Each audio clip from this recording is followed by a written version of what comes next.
And my alarm goes off. Alright, welcome.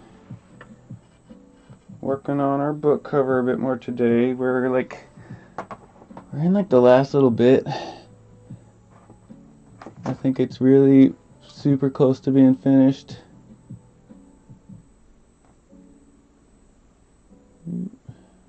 Reference, there we go. Yeah, we're super close to being finished with this one. I think I'll probably finish it today, I hope. We'll see. We shall see. I always say I'll probably finish it today, and then, you know. But I feel really good about it already. I think it just needs just a little bit of work. A little bit more.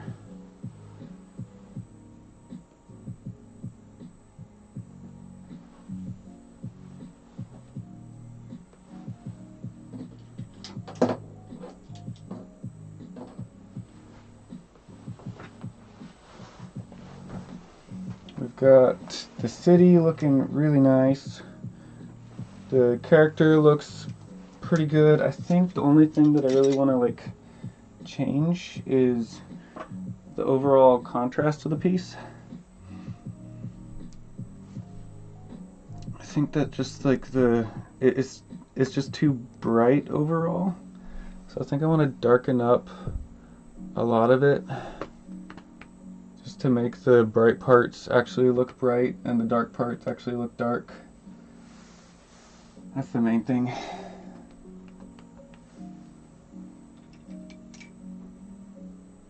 So a good way to do that, what I plan on doing today, so I got this, it's just a white rag. I'm going to put a little bit of linseed oil and a little tiny bit of paint thinner, just to speed up the drying time of the linseed oil. It's kind of a little oil thinner concoction mixed up really well. Just to dirty. Might want to use a new cup for this. Which cup do I want to use? How are we? What's up? How's it going? Hope you're having a good day. Is this one empty? Oh, that has. I've got all these little cups with different mediums in them. Some have paint thinner, some have linseed oil, some have varnish, some have liquid. And the one that I was using for the paint thinner / linseed oil, the cup is just getting a little bit messy. And so I'm thinking I might want to swap it out with a fresh one. Just pour the oil into a fresh one. And see, this one has PVA size in it. Ugh. Got too much. Maybe I'll use one of my paint thinner or one of my airbrush cups. Fire, what's up, Emmanuel? How's it going? How are we doing? Imagine if I shot the linseed oil with paint thinner out of the airbrush. That'd be crazy. That'd be crazy. Yeah, I think I'm just gonna use the same cup. It's okay if it gets a little dirty. We want the picture to look gritty. Alberta. So, not to break your heart about that fish. It didn't die. We ended up having to take it back to the pet store. Because it's a gourami, but it's a dwarf gourami. And the full-size gourami that we already have. What's up, Lillian? How's it going?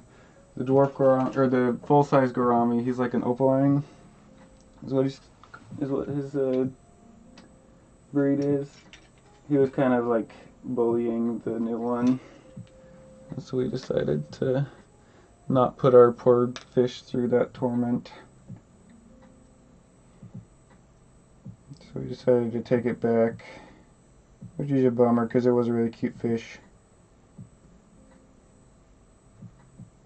But we didn't want to put him through that torment of being bullied by a bigger fish. We didn't know that our other gourami was a opaline and not a dwarf. And so, yeah, we decided that since we've already had our other one, it made sense to return the fish that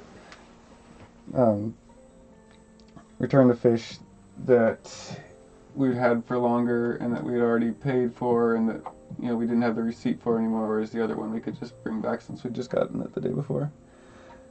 Waiting for the storm to hit, hunkered down and writing. Nice. Yeah, our storm is currently hitting. Here in Kansas City, we woke up to, it's not like a big storm by any means. It's like maybe 3 or 4 inches of snow out there right now. Actually, I can just kind of point this out the window. Ignore the messiness. It's too bright. That's how snowy it is outside. It's so bright that you can't even tell. It's just white. Yeah, we have like a little table out there. That's one of my xenomorph statues. North Carolina, yeah. But it is bright and snowy out there. So I'm just chilling, I guess we're currently hunkered down for our storm. How did I have this where it actually looks good? I always move the camera and then forget how I had it. We'll be in Kansas next winter though. Yeah, Kansas isn't too bad. I'm in Kansas City, Missouri, so our storms are not bad as actual Kansas, but still not great. Alright, so I've got a little bit of that linseed oil and paint thinner on this rag, and just very lightly I'm going to go in here and just kind of rub down the whole thing. And this is going to put a very thin layer. This is called oiling out. Just a very thin layer. I'm not brushing it on. I'm not this is definitely not a thick layer of medium. I'm just pretty much waking the paint up and making it ready to receive the new paint, because this has been drying for a good week or two now. So I'm literally just taking a brush and wiping that linseed oil and paint thinner onto this rag. And some random site near Wichita, middle of nowhere. Yeah, that is the middle of nowhere. Yeah, Wichita isn't too far from here though. It's nice. Yeah, this is called oiling out. It's gonna make all those colors that were already on here just a bit more vibrant. It's kind of like pre-varnishing a painting. Seeing all the artists take off on social media. So tired of the AI crap. Yeah. Yep. We used to do a lot better before the AI crap. Well, some of us did. Some of us have also been struggling since before all of it. But I did much better on social media before the AI storm of garbage.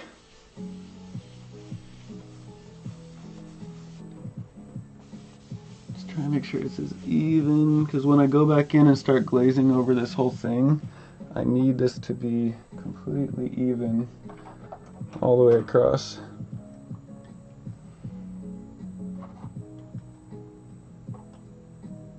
Just getting some more of that linseed oil on the brush. Kind of spreading it onto this rag. Yeah, this painting, I'm so nervous.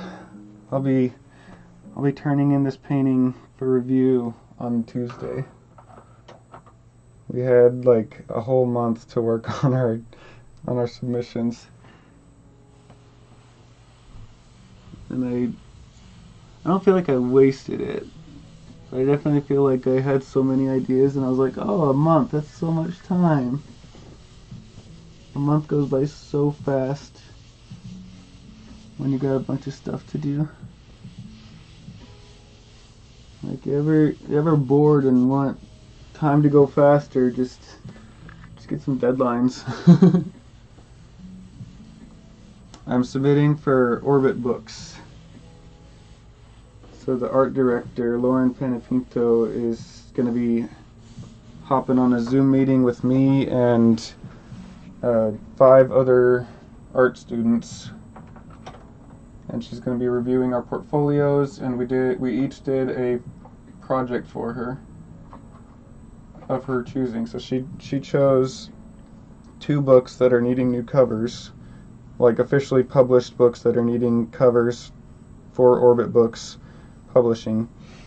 And she said, okay, we need a new cover for this book and for this book. You guys can pick one or both and show me what you got, pretty much. And let me catch up on comment. Came just in time. Always wondered what oiling out means. How do you do it and the purpose? Yeah, I'll get right to for book cover. Yes. So oiling out, pretty much I'm just taking linseed oil, and I've mixed a little bit of paint thinner in it just to speed up the drying time a little bit, because linseed oil is like very slow drying. But if you see, like right here, I don't know if the camera's really picking it up, but it's almost like pre-varnishing. It's waking the oil paint back up into its workable state. So I've let this completely dry to let all the paint settle and to give me time to think about what I'm doing next. And then oiling out, it's just lightly just rubbing a rag over the whole painting. I think I'm actually going to switch. So here's a little bit of residue picking up on that. I don't want to rub any of that in. But yeah, it pretty much gets the painting into a nice workable state again. Like it makes the surface ready to receive oil paint again after drying. So I pretty much got a layer completely locked in, and now I'm going at it with another layer on top of that, and it's not going to be affecting the layers below it because those are dry, but now I'm priming the surface again to receive the oil paint in a way that is good for me. So I'm pretty much just like wetting down the surface. But because this is oil paint and not acrylics, if it was acrylics I could just kind of start slapping paint around on it and it would pretty much be ready to go. It's done with Liquin 2. Let's see what else was. Oh no, you could do it with Liquin. Yeah, I actually did it with Liquin for my Kelsier painting that I'm also working on. This is another one that I'm not submitting this one as anything official, but I am going to be in the same building as the art director for Dragonsteel at the end of February, and so I'm hoping that I can get this in front of him. I already showed him my Chasm Fiend painting and he liked it, and he said to show him other stuff that I do. So I'm gonna send this to him over email before, so it's like fresh in his mind when I'm there, and then I'm gonna hope to give it to Brandon Sanderson. Probably not the original, but I'll give him a nice print, maybe a nice canvas print. I'll give one of those to Brandon Sanderson, just to once again build rapport with Brandon Sanderson, get him into my work, get him interested, and because like he was super into the Chasm Fiend. He saw it and was like, make sure this gets to Isaac. Like, I'm sure some of you saw that video of me giving it to Brandon Sanderson, and he was super into it. So I'm hoping to do a couple more. I did that one, and then I've got another Mistborn painting in the works as well. Mistborn is just my favorite, and it's what me and Shannon are listening to right now. We just started book 3 last night, and we're really enjoying it. So I've already listened to like all of Brandon Sanderson's stuff, but this is Shannon's first time listening to a Brandon Sanderson book. So it's just fresh on my mind. I want to do some Stormlight stuff as well, but it's a bit more intimidating for me. I'm just trying to look at this from an angle and see any areas that I might have missed. Make sure that these buildings have plenty of oil on them.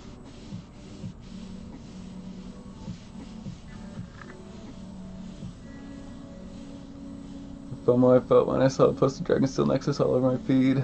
Everyone I follow was there. I know, me too. I was at GalaxyCon Columbus that weekend. And while I had a great sales weekend, I would have so much rather been at Dragonsteel Nexus. A lot of my artist friends were there, and then like even my mentor Dan Dos Santos was there. Like the guy that I'm doing this project for. Like he's the connection to Lauren Canapinto, the Orbit Books art director. So I'm doing that through Smart School, through my class with Dan Dos Santos. Alright, I think we're looking pretty good.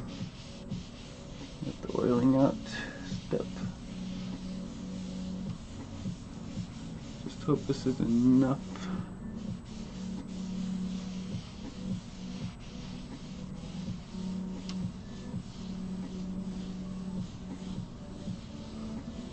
He's your mentor, yeah, he's super cool. He just puts his weapons on your live notification coming out. Woo! Love that. Yeah, my mentorship with Dan Dos Santos was awesome. My last session with him is on Tuesday, and it's not even a session. It's just he's bringing Lauren in to review our portfolios. And so I've been putting this off. Putting this off forever. Dude, this is sick, thank you. Alright, I think we're ready for painting now. Grab my palette.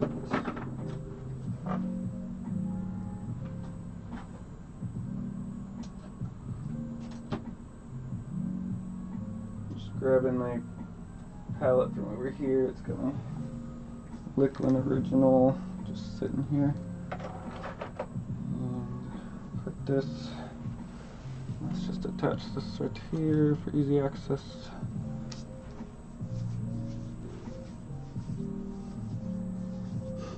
Yes. The bigger fish was bullying. Make sure I didn't miss anything on TikTok. You'd like to paint like that someday? Do it. What's holding you back? What's stopping you? Sorry, I don't see all my notifications on TikTok, because I only get one every couple of hours. Let's see. I might use some actual like neon pink. I think that might be kind of cool. Also, some of you guys were here on, what's today, Friday? Some of y'all were here on Wednesday when I was working on that dragon. Yeah, I painted that dragon from start to finish. Quick update. Just realized you're on several platforms. What streaming program I'm using? Streamlabs. It's oh, today is Saturday. Yeah, if I don't have conventions, I don't know what day it is. But yeah, you guys watched me paint this one from start to finish. And then, yeah, that was, I still think that was Wednesday, or was it Thursday? I don't know. Yeah, Twitch is probably the best place to watch if you're watching. I like Twitch and YouTube the most. Facebook and Instagram. Instagram doesn't really work with the live, I don't think. I don't think anyone ever sees it. And I don't think very many people see me on Facebook either. Was it Wednesday that I was working on this? Okay. And then TikTok is just so hit or miss. But Mike says, I want to develop more drawing skills and try seriously. Dude, you should try. You should try. He did Blender on Thursday. I did Blender on Thursday? Dang. Okay, yeah, so I painted this one, and I like it. I think it's a solid idea. I think this was good as a color study. I think it was good as a practice sketch. I felt like I could do better. And so I made, let me grab the iPad. I made this on Blender yesterday, or day before yesterday. So I did stream that. Frost Dragon. Yeah, so this was like the sketch that I did. Maybe biased, but you should paint a guitar wielding dragon slayer. Okay. Yeah, this was the sketch we did on Wednesday, I guess. And it's a cool idea. And then I made this in Blender. So this is,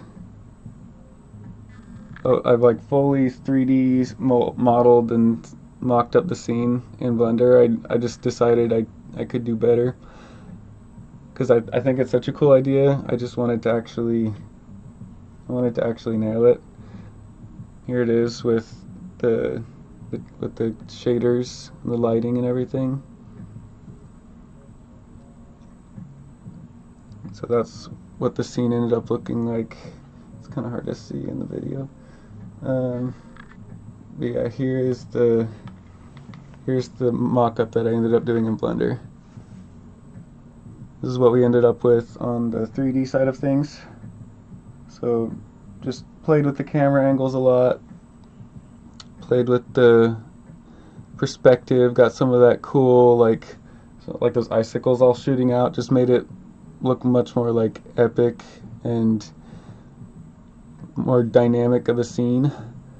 And then Shannon and I were listening to our audiobook yesterday, so I didn't stream. POV is stunning, thank you. Yeah, Shannon and I were listening to our book yesterday, so I didn't stream, but check this out. It's just a quick update. I might work on this later today if I finish this, but here's the painting. This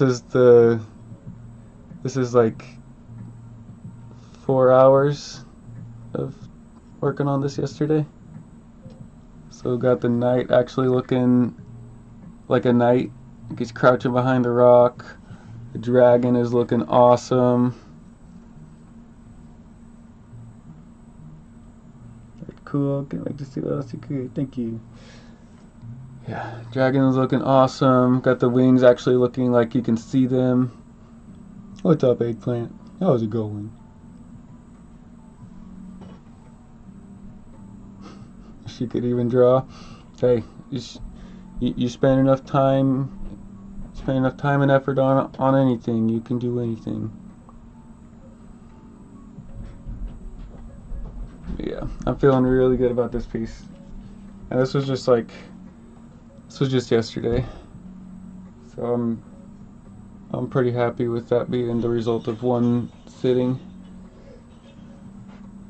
But that's why having that plan, having it all planned out, is important. It is important.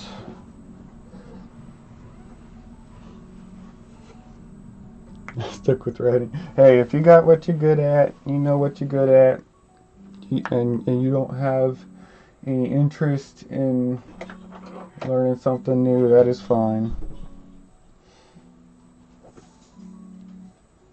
My only response to I wish I could draw is go do it. I'd say that to anyone. I'd say that to anyone. Oh, I should post that to my 3D account. Yeah, drawing skills are very important. Alright, what colors? Man. We make more work for artists, hey. You know? And authors are who keep a lot of artists going, so you give us a lot of work. Not me particularly, but authors give a lot of artists in general a lot of work. I'm usually too expensive for most authors. Just because I sell my originals for a lot, and I do the Comic Cons Comic Cons just make me a lot of money, and so I'm not. It's hard to do commissions. Let's see. Is this Payne's Gray? Have the fabric on a dress? Yeah. Yep, I actually made that in traditional 3D. I used clay. This is empty. I used clay to sculpt the character in this one. Payne's Gray. What is that? I like that I have all my oil paint organized in here now, but I think it's still just a little bit too disorganized. I think I need like drawers or something. Here's some Payne's Gray. Good deal. Not sure what most would charge. I'm just not a knife. Yeah. Some artists charge not very much, and a lot of the artists who charge not very much are usually not living in America and usually not having $1,800 a month housing, just mortgage and bills and groceries and health insurance and car insurance, and so just because of where I live, I do have to charge more than the average person, I think. But I do Comic Cons full time, and those do really, really well for me.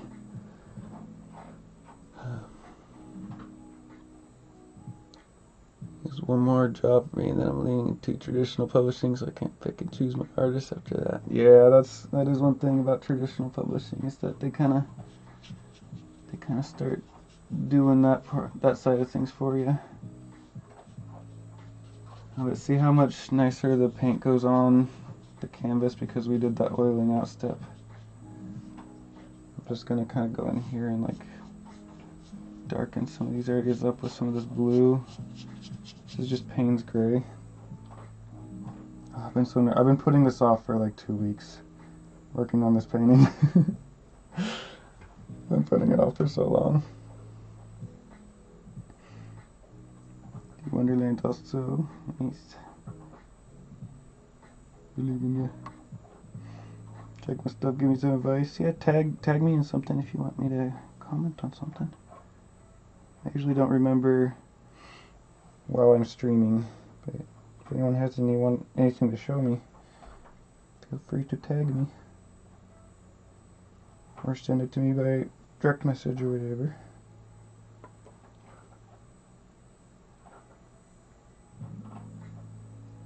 Like a single hair on this brush that's driving me crazy. These are Romania. Gotcha. Nice. Looks for Blizzard. That's cool. I hate a bunch of AR art. I get hungry whenever I see AR art. Yep. No, I posted that on my Facebook. I was like, oh, I hope this is real. And it looks like it is real. I was like, yes, let's go.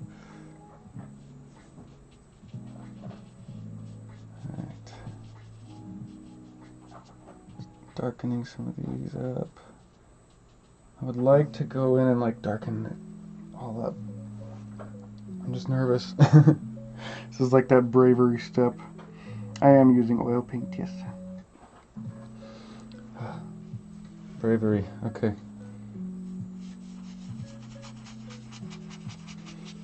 Okay, no, I need to do this. I'm just so nervous. I don't want to ruin anything.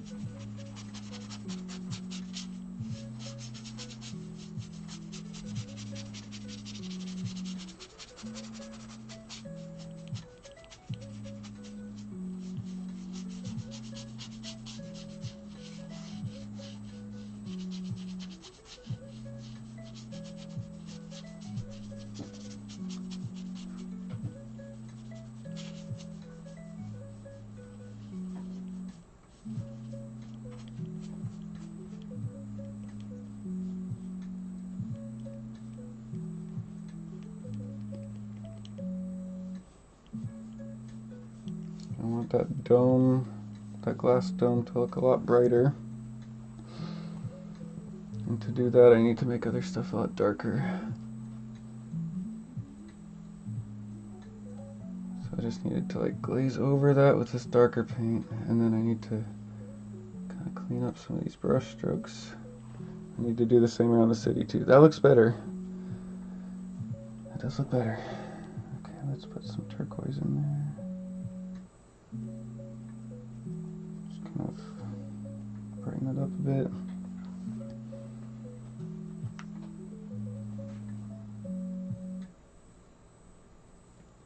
Right before my editor drops some next manuscript, should be today. Nice. If I do any work, follow, good luck. Thank you. Appreciate you. Have fun writing. Okay. What other areas? This whole background should probably be a bit darker too. Ugh.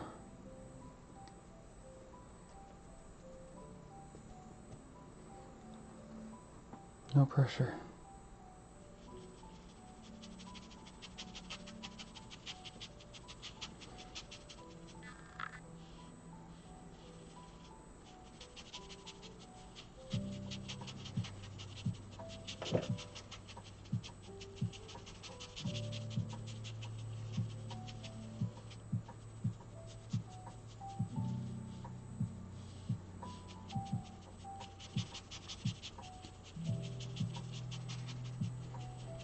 Trick is for this to be transparent so we can still see all those nice details and everything we did below. I also have to work fast enough that the paint thinner doesn't dry. So I'm going to take this and kind of blend it out a bit.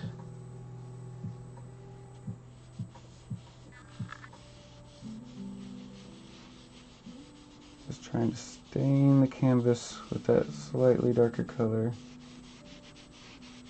And that looks pretty good.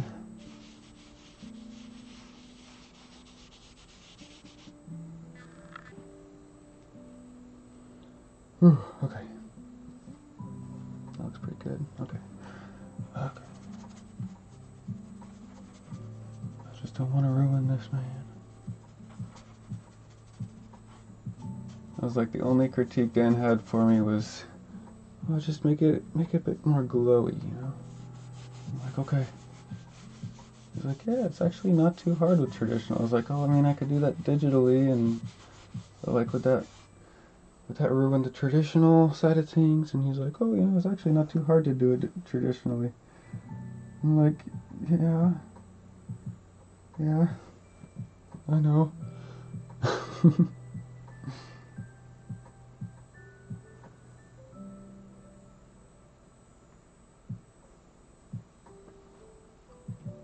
I would like put my dark back here as well.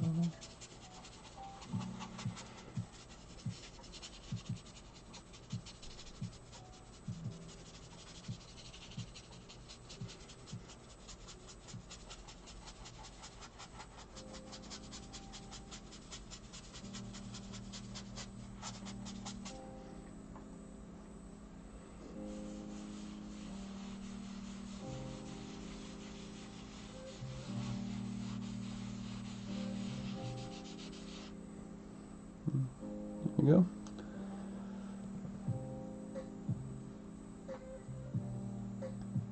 Okay, we got the stream bot. Let's go.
There we go.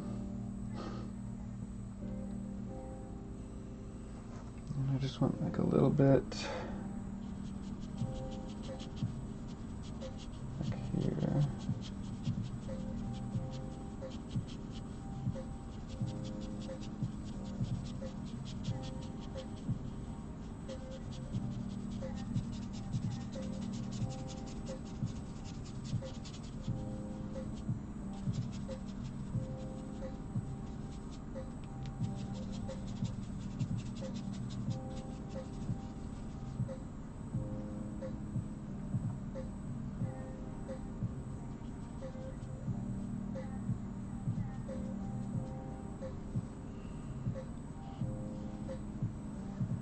This whole area up here looks a little wonky. It is looking more glowy though. I like that.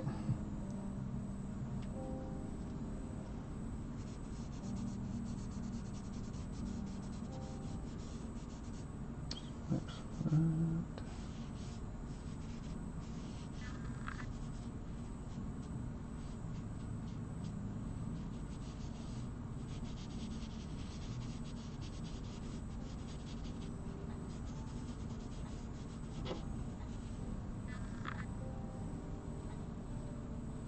It's just a back and forth of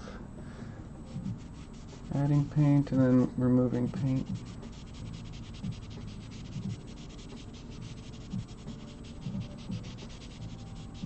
Until we have that nice balance that we're looking for.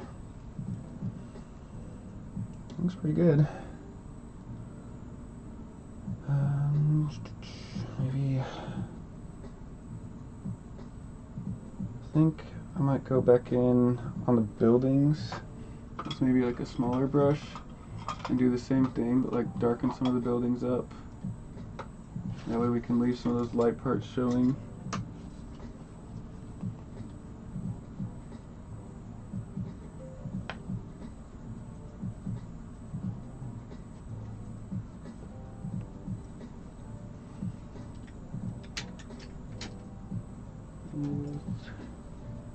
Yeah, maybe this brush.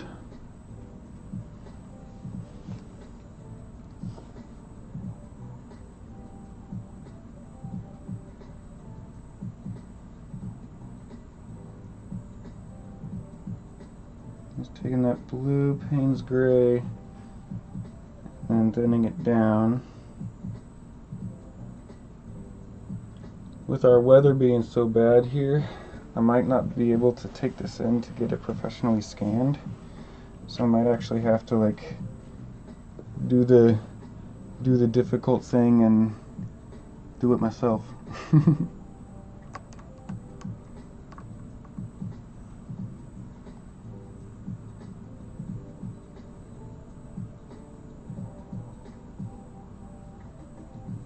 Which I did successfully do it myself the other day. I was able to get a nice picture.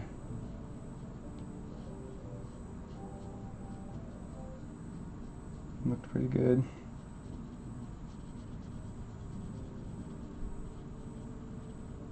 Yeah, I can go in and glaze over these. I have a photography studio that I work with called Image Quest here in Kansas City, and they do a really good job. They have this giant camera that like fills up their entire studio. And the scans just look amazing every time.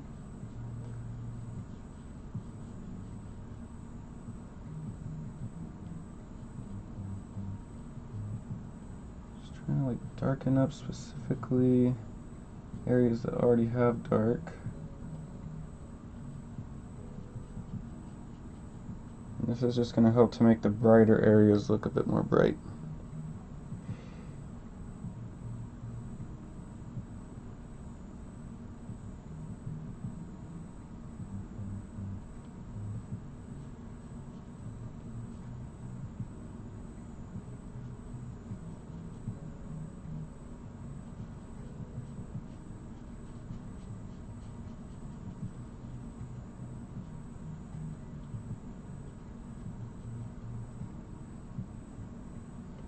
This is weird. That's like, this painting isn't a commission, but it feels even more high stakes than my normal commissions. Like usually I stress out about my commissions, but this painting isn't a commission, but it's like even more, like I'm even more stressed about it. Not that I'm like super stressed, I'm just like, I'm putting a lot more attention and like I'm possibly overthinking it more than I would a personal project. It's like, you know, my personal projects, like I can knock those out so fast. It's 4 degrees there, yeah, it sure is. Yep, it is 4 degrees outside and snowing. But yeah, because of the weather, I'm probably not going to be able to go and get this scanned in,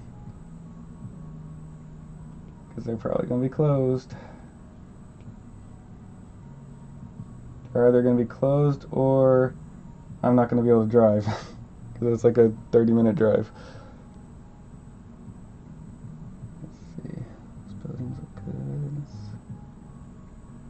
put a little bit more on this one.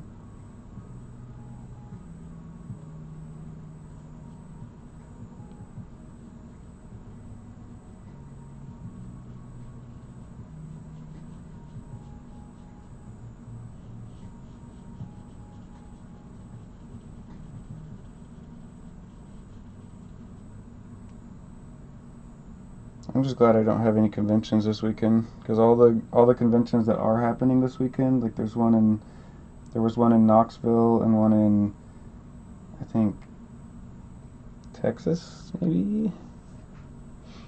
Yeah, and those both got canceled.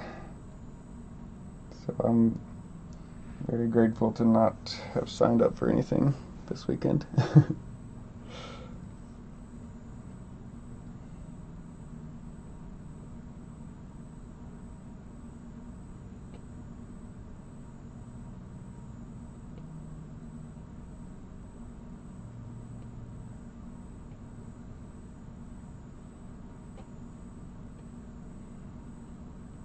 I don't know if I finished my thought earlier, but yeah, this piece, I just have so much feel so much pressure to do a good job on this one, because if I manage to nail this, I could get hired by Orbit Books to like paint official stuff for them, and this could be like on a Barnes and Noble shelf. Oh. Like if I nail this and she really likes it, like you guys might see this walking through Walmart. Like that's the level of no pressure. That would just be so cool.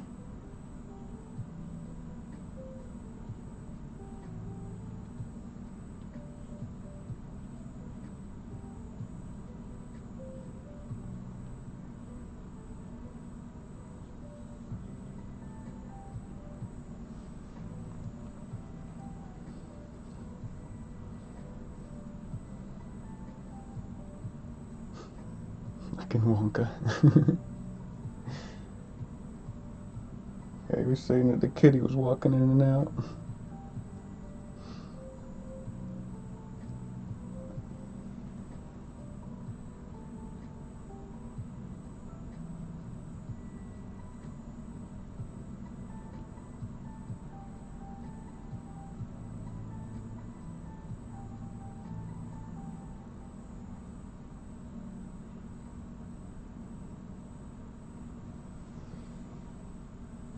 Looks pretty cool.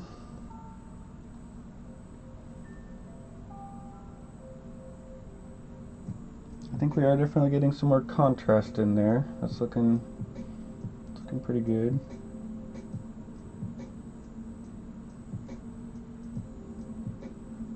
Bit more on her boots.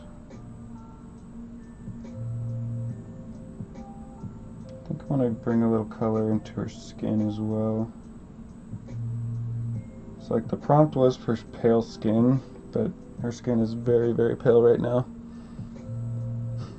Your pep talk to do your workout today. Here you go. Just do it! Make your dreams come true! Yesterday you said tomorrow. Now get out there and make it happen! Just do it!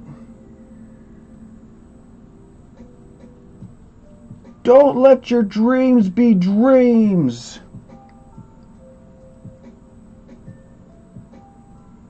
I can't remember what else Shia LaBeouf said.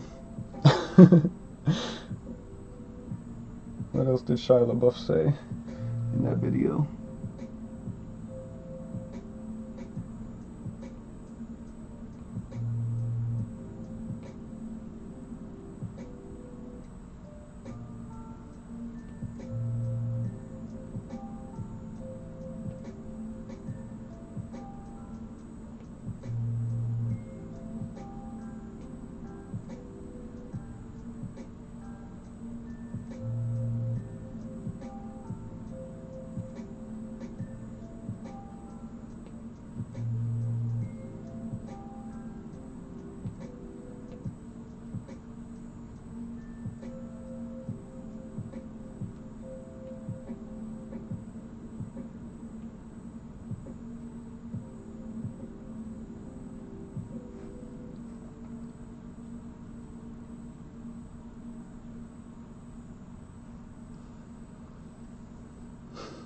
I think he wants you to do it.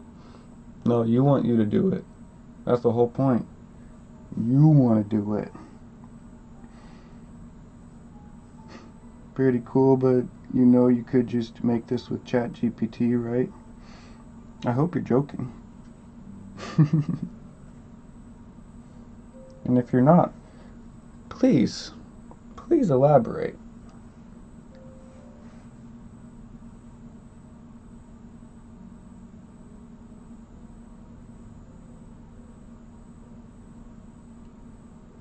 Please tell me exactly why you think it would be better to illustrate a paid book cover with ChatGPT.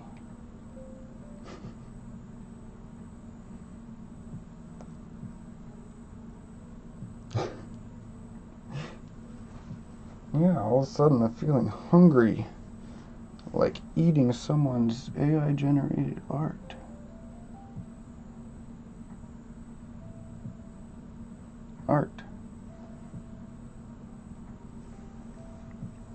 Beautiful work. Thank you. Appreciate ya. Thank you for the follow as well and the little gift.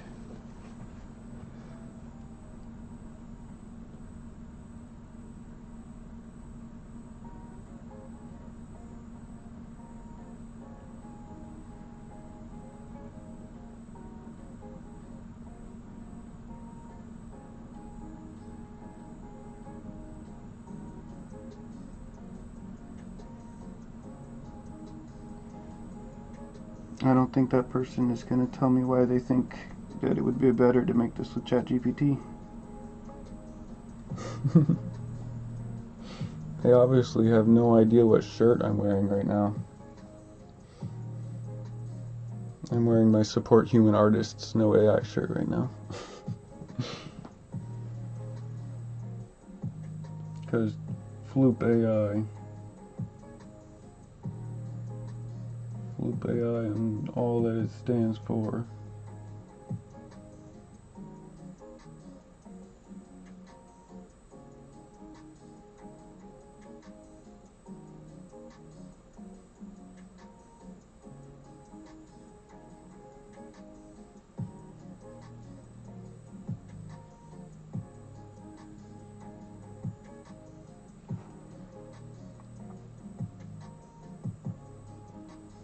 Don't bring up AI around an artist. We hate that crap. Order the t-shirt version for your booth.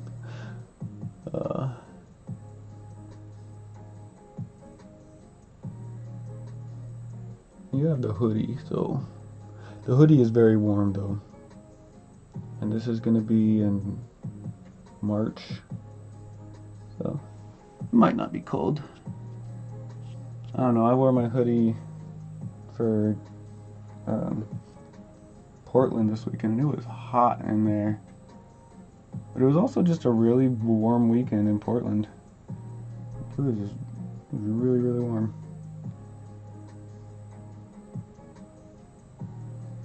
I had to take my hoodie off most of the time.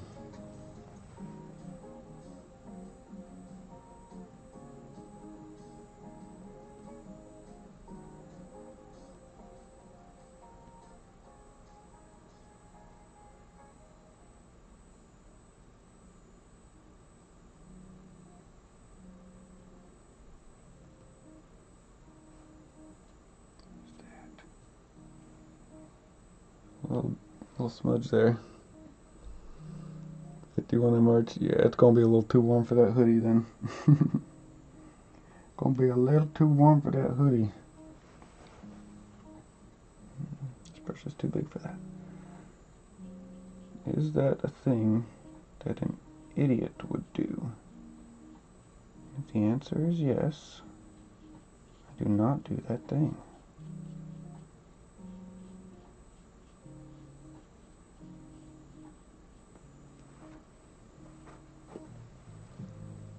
I just had to ask myself that. Is detailing this sheath thing with this brush a thing that an idiot would do? The answer was yes.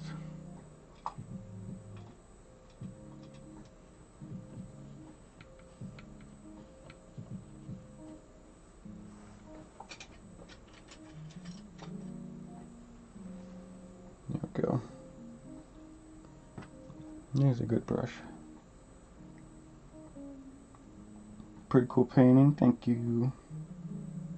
I am feeling pretty good about it. Pretty good. What was I going to work on? I wanted to bring some color to her skin. What color? Just some pink. I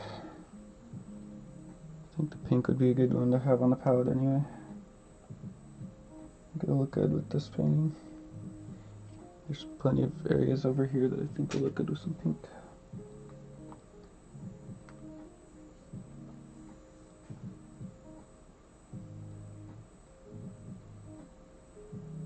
And this pink is very transparent. So let's just try glazing it over the skin. Just give it some life.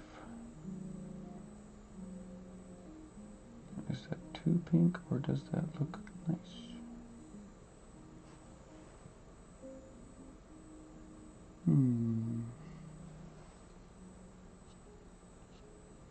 Somewhere in between. Do not mind it. Let's do that for all where the skin is showing, and then revisit it after it has a little bit to sit.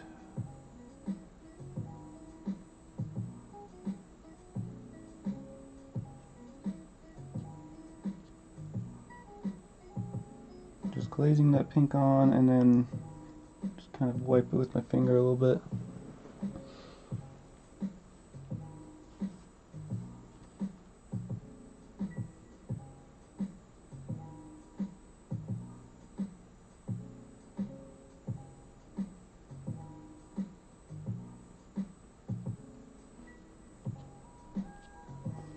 There we go.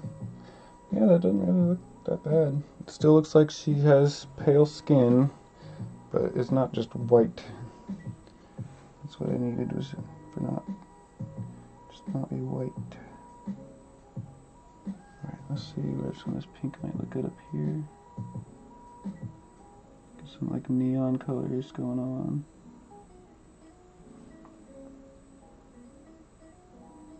That's kind of like one of the things for cyberpunk vibes, is you gotta have like glowy neon stuff.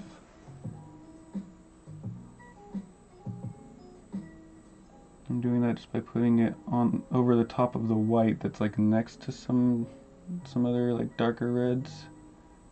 That's gonna give kind of some of those like neon vibes.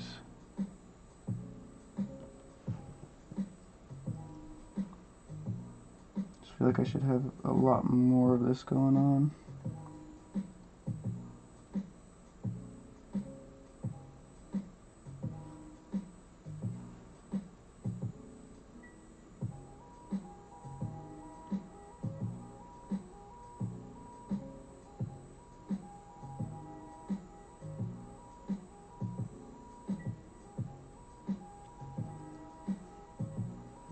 I don't have enough pink in here, or enough of these glowy parts.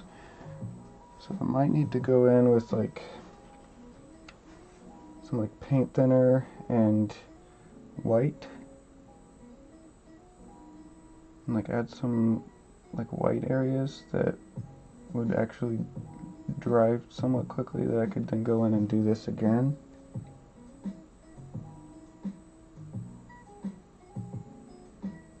Need to do this with the green as well. The detail work, yeah, and then like it doesn't have to be this detailed. This is the thing. Like I don't have to do this, but I can, and so I want to.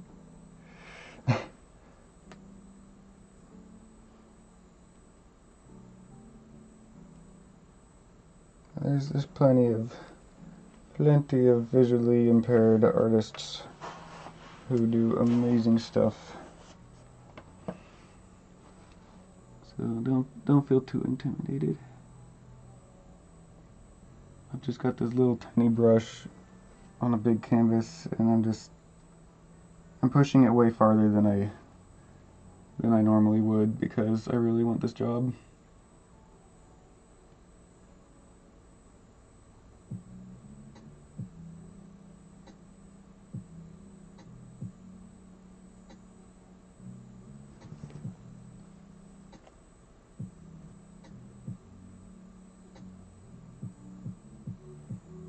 I don't even want it for the job. Like I don't even care about the money. I want it for the clout. I want it to be able to be like, yeah, I'm a published book cover illustrator.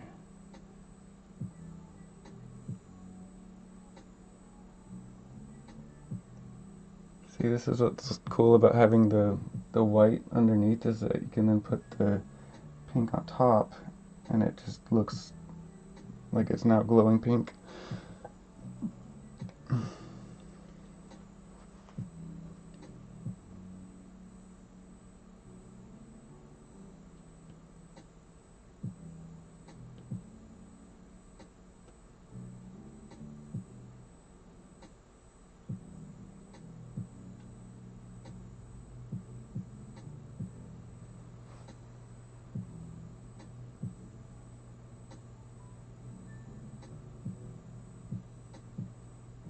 I don't want to put these everywhere, I just want them places where it might look cool.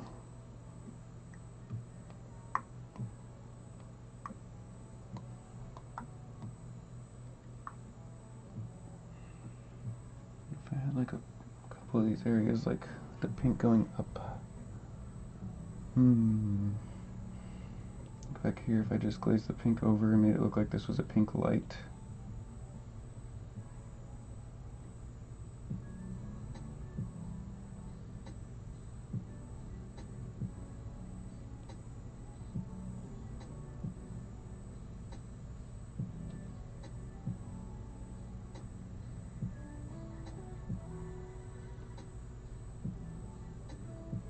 Cool.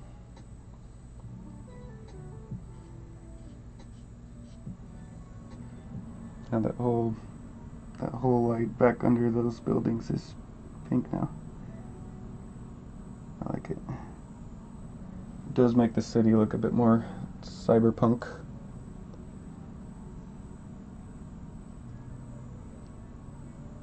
I feel like I could do that in a couple other areas, like the green down here, and maybe I could do it with blue. vibes. The city is giving very like pink and green vibes right now. I feel like I should keep it to pink and green. There's just a lot of color happening. And I didn't want the whole thing to be like super colorful. I actually wanted it to stay mostly like grayscale, except for hers, the big bright splash of red. Rip. I just remembered that. I wasn't planning on doing all that. I wanted to have like little tiny spots of color, but now I did it, so I can kind of lean into it, I guess. A little too late now.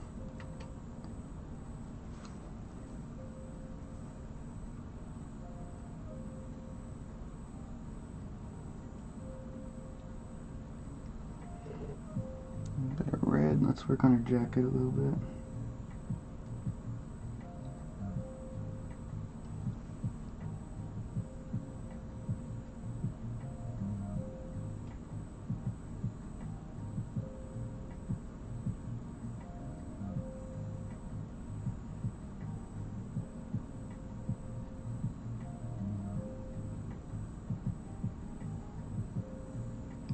Jacket look very red.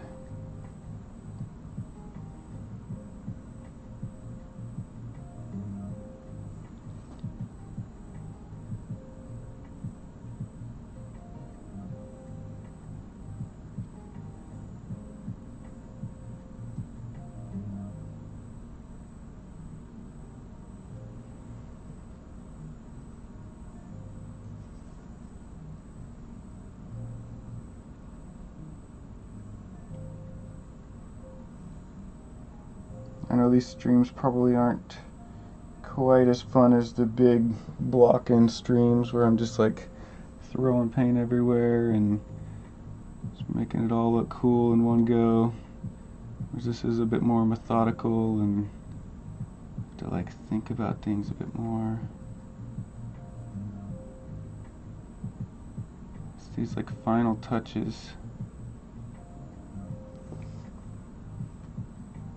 Yeah, I know they're probably not quite as interesting.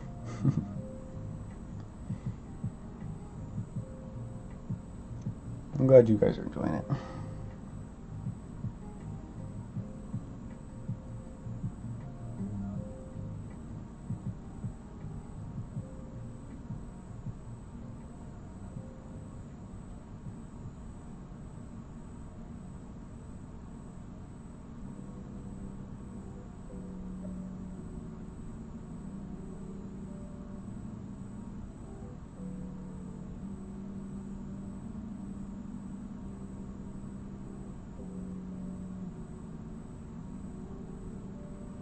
Some of that bright red down on her coat down here as well.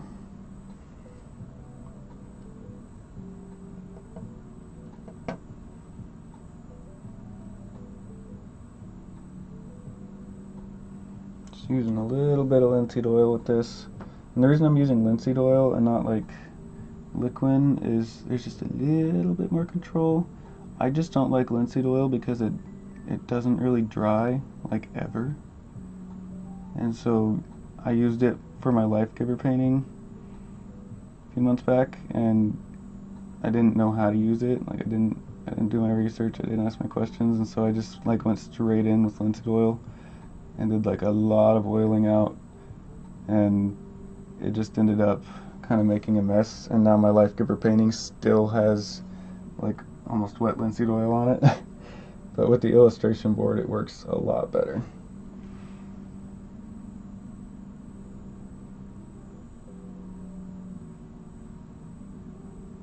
It does add quite a bit of control.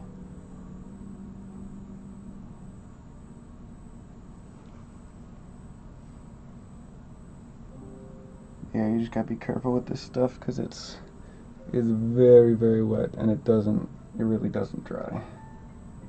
It's like you gotta be sure that you know what you're doing if you want to use linseed oil.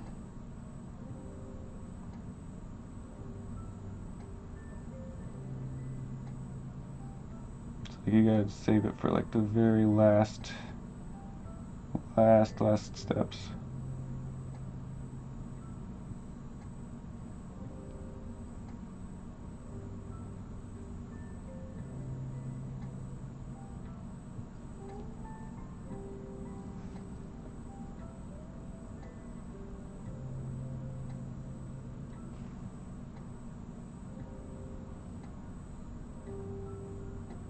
Even here I'm using like a mixture of linseed oil with paint thinner.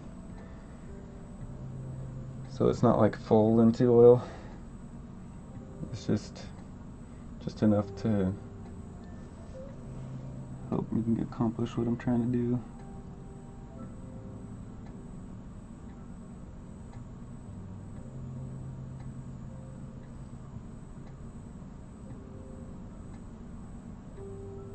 Thank you, Peyton, for reposting. Appreciate you. Anybody joining in, welcome. I'm working on a book cover illustration. If I nail this, you might end up seeing this on a published book through Orbit Books. So this is my like audition piece. I'm meeting with the art director for Orbit Books on Tuesday, and if she really likes it, then I might end up getting a job with Orbit, like a freelance job, which would be really freaking cool.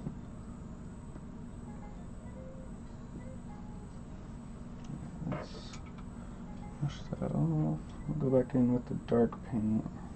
The Payne's Gray. I'm gonna mix like a little bit of that quinacridone magenta in with that Payne's Gray. It's gonna make a dark purple color.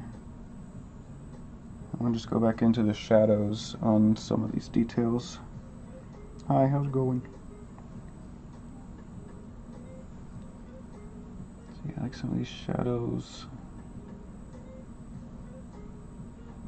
with this dark paint. Just gonna reinforce some of those.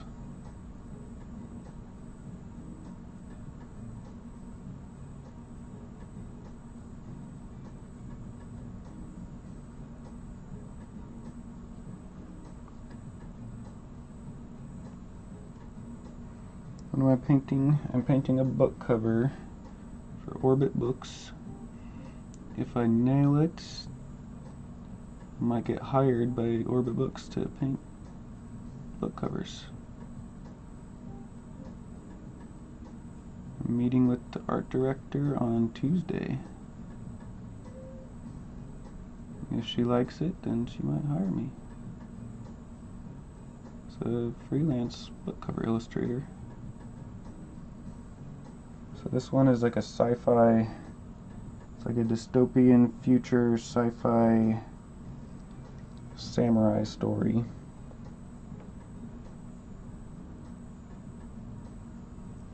This one I believe is called The Last Contract.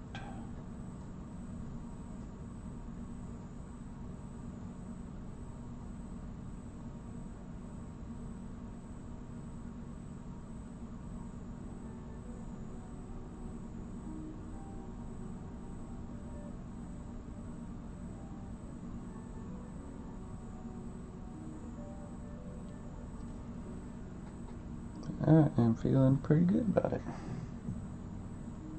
I think it's looking pretty cool.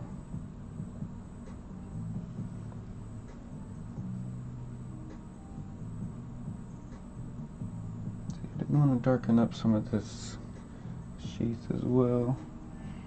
I wanted to make it look a bit more detailed. Where is my maul stick? I know Shannon was using it, so it's got to be nearby.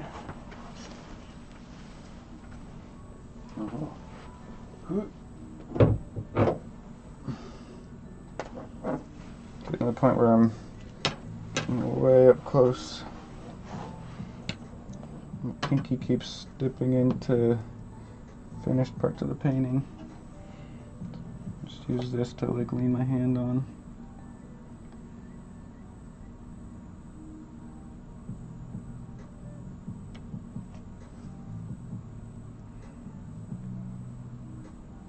It's really nice, thank you. Yeah, the idea here with the maul stick is just to try and, once again give myself just a little bit more control.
I wish that this was just a little bit straighter.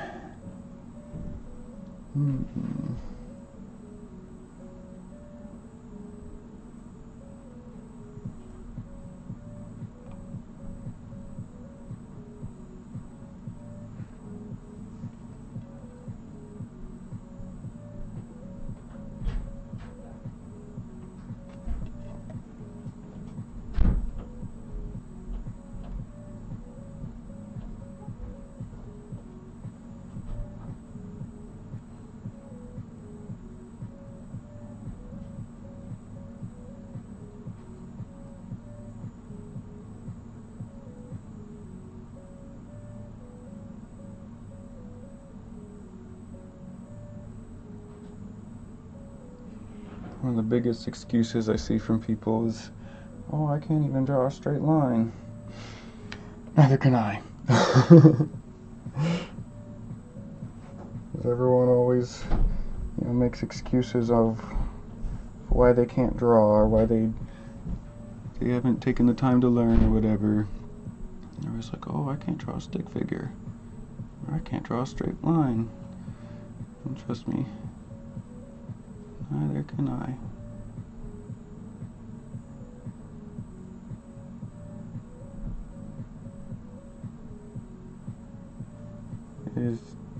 It's not easy.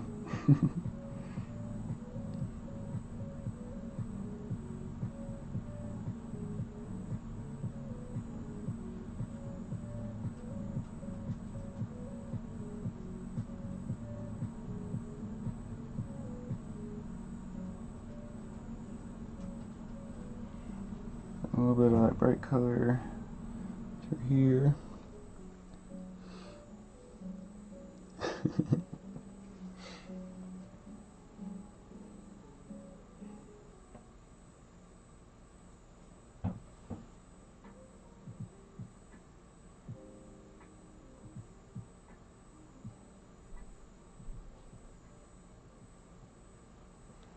There we go. Looks a little better. It still looks a bit too segmented, I guess. Need to make it look a bit more sci-fi. So I need to have some angles in it. It's like little details that make it look not so boring.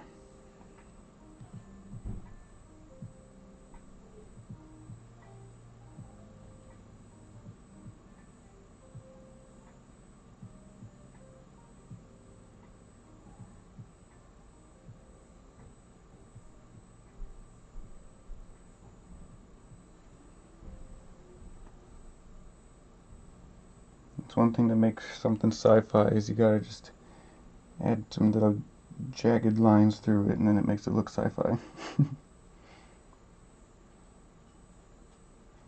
I saw that in like a sci-fi prop designer's page for like 3D art.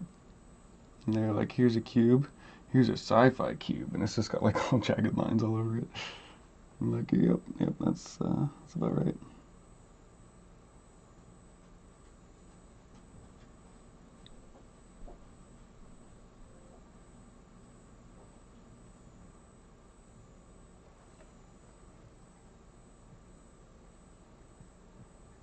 How long did this one take? Oh, I have no idea. I started it like, I want to say I started it like 2 months ago, maybe a month ago. But like from concept to here, it's been probably at least like 80 hours, I guess. I don't really know. It's been a lot of hours.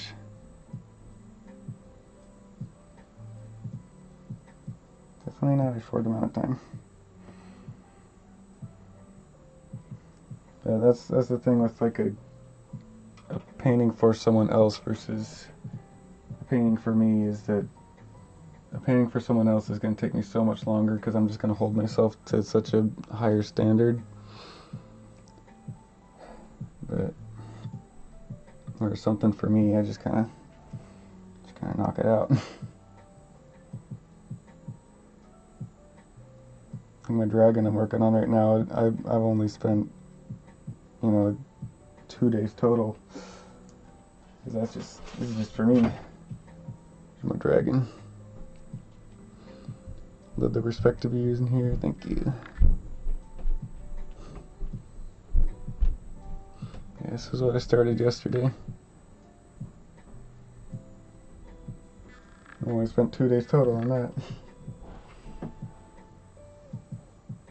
That's what I'll be working on once I finish this.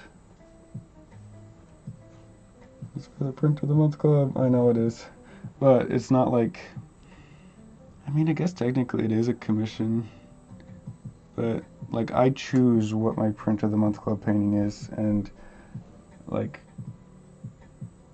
for all you guys know, I could just pick one of my paintings that I've already done. If I, like, for March, that's probably what I'm going to have to do. I have, like, 4 shows in March. So, probably not going to have time to paint a whole new dragon painting for the March Print of the Month. I'm probably going to have to pick one of my paintings I've already done and bring it back.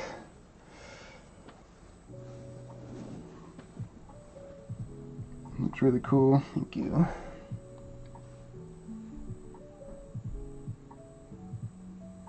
What do I want to do? What is some more loose hair?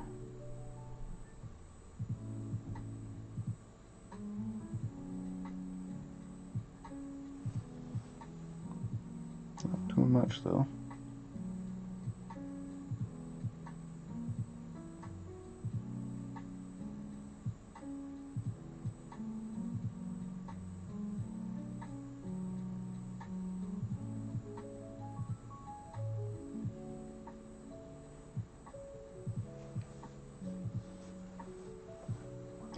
Painted at your house.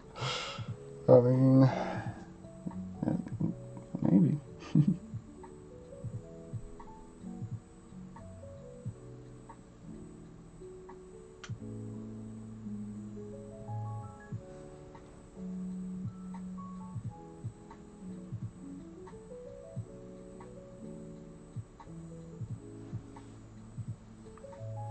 Love dragons. Me too. That's why I started the Painted Dragon Print Club. Every month I paint a new dragon. Unless I'm at conventions and I don't have time to paint a new dragon, then I pick one of my old dragons. But yeah, I send out a little dragon painting, little 5x7 dragon print every month to all my Patreon supporters on there.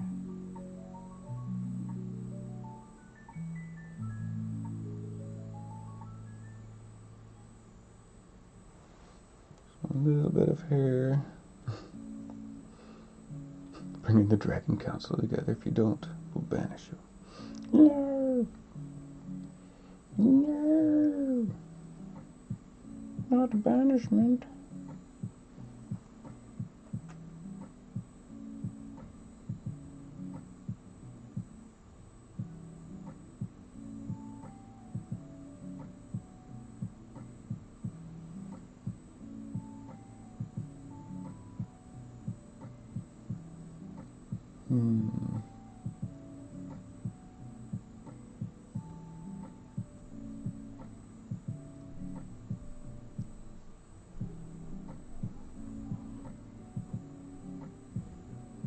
Thinking about maybe sharpening up these shadows a bit.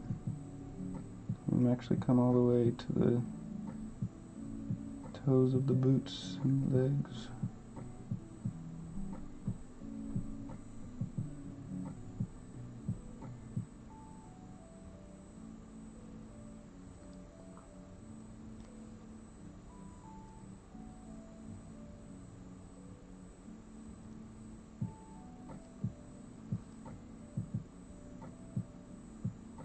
Where'd you go? Nice.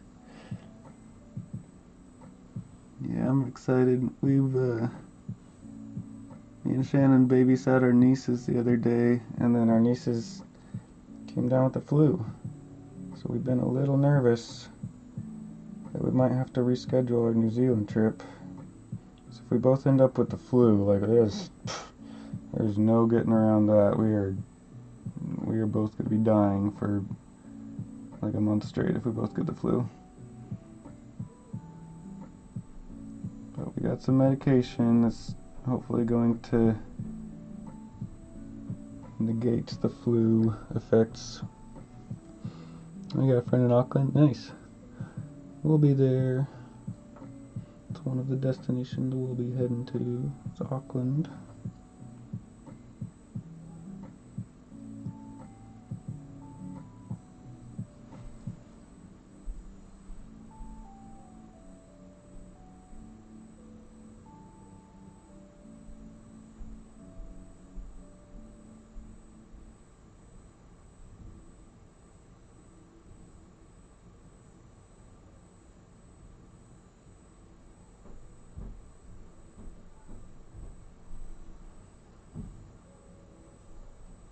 Darken up this whole thing again.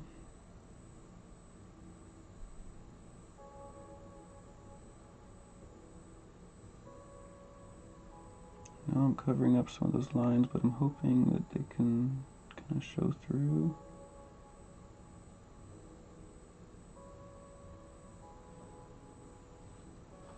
A little bit of white right there really gives it that metallic feel.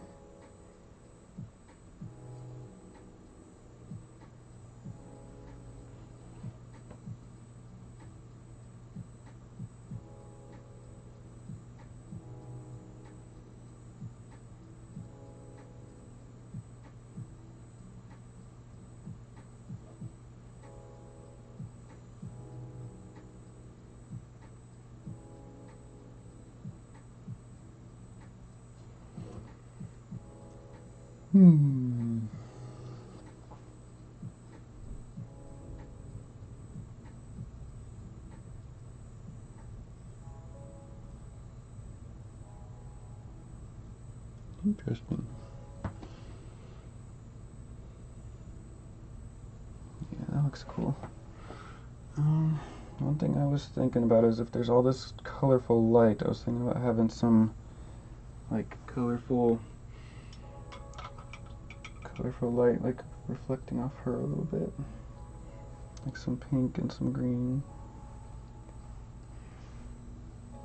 All this green right here. Some pink reflecting off her pants. I want to make her pants look like tight leather. Should probably do that with white first.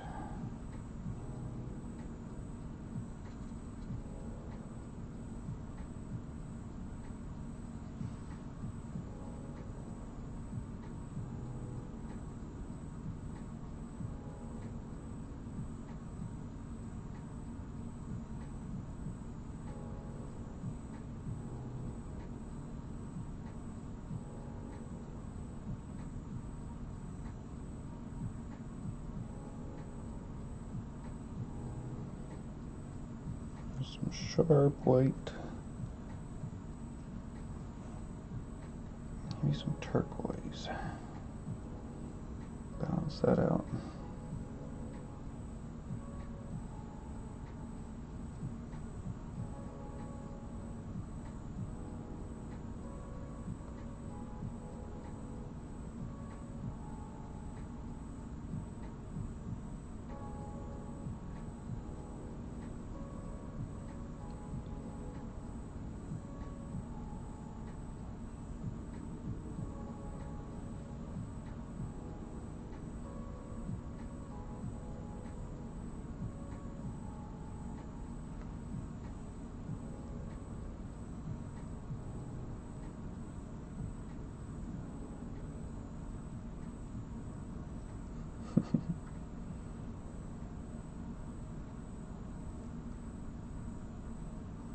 South African beef jerky. Nice. Sounds tasty.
Trying to make her boots stand out a little bit. It's dope. Thank you, Dex. How's it going, dude?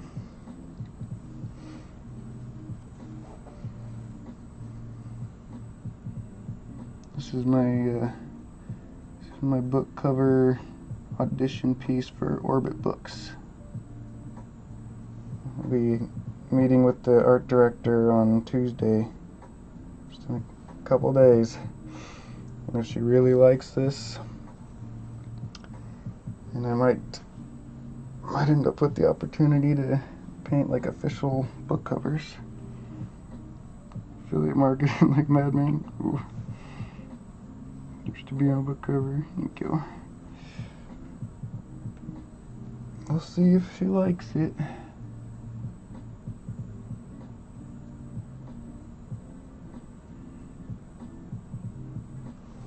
I feel like I have a pretty good chance because the class has 5 other students in it, and 2 of them I know for sure, the 2 best ones. Best. You know, it's art, subjective, but the 2 that are like the most qualified already and are like already doing book cover illustrations and whatnot, they chose the other project. So the art director gave us 2 different books that we could illustrate a new cover for, and they chose the other one. And so the other, there's one other student that chose this one that I'm like, I know he has the capacity to pull it off way better than I do. Like, he's a fantastic digital artist. Like, he's really, really good. But he just started oil painting, because that's what my mentor is teaching, is oil painting, and so he wanted to start oil painting, and his oil painting skills aren't as top-notch as his digital skills.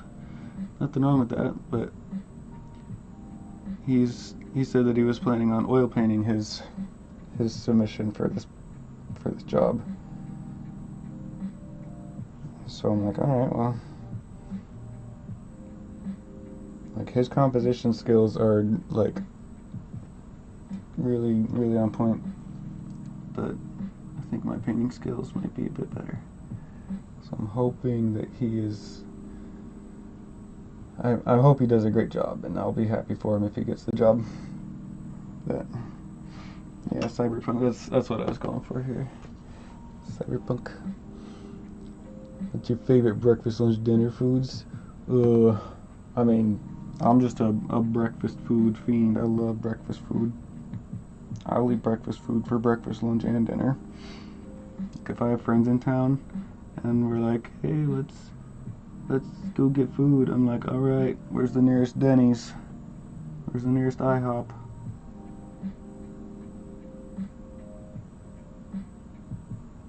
All about that breakfast food.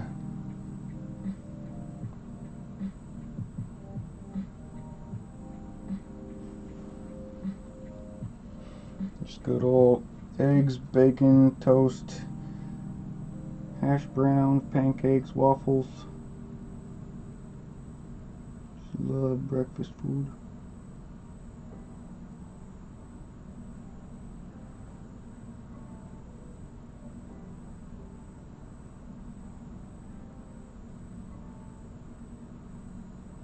No pressure. No pressure. Just have to make very straight lines. Very, very, very straight lines.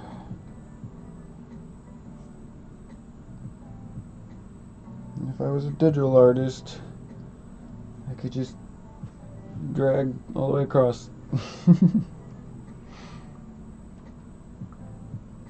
So trying to go both art and affiliate. Yeah. So epic, one of the best pieces of art I've seen this year so far. Thank you. I appreciate you. I am trying my darndest with this one.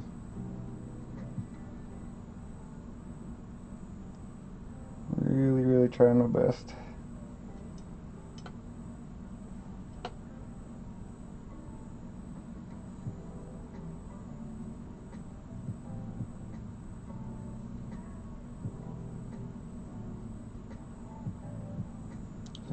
If I can nail this,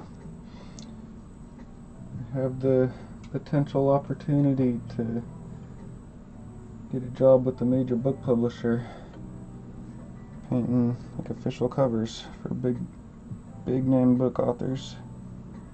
It would be amazing. Breakfast for dinner last night here. There you go. Waffles. Non-breakfast besides wings.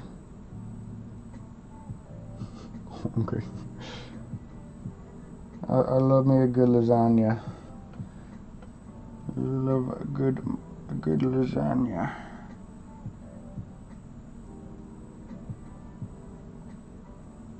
Yeah, chicken is probably my next favorite food. Love some wings.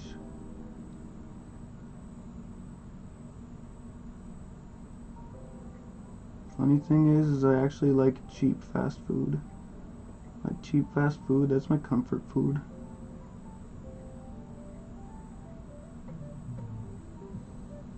People are always trying to like buy me expensive, fancy food, and I'm just like, dude, give me that Taco Bell meal deal. Give me that McDonald's buy one get one half off burgers and yep. If I'm using the mall stick and I'm still putting my hand on the painting. Okay, I just want to get this right.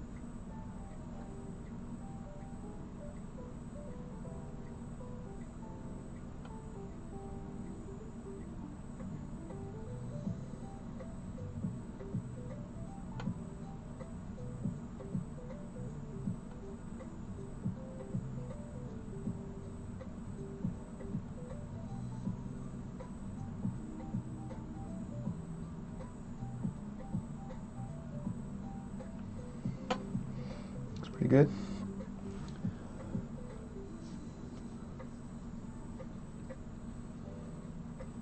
A lot of McDonald's points, nice.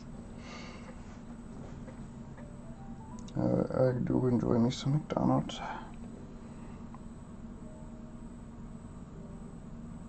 Don't seem journey bad to me, you can do it.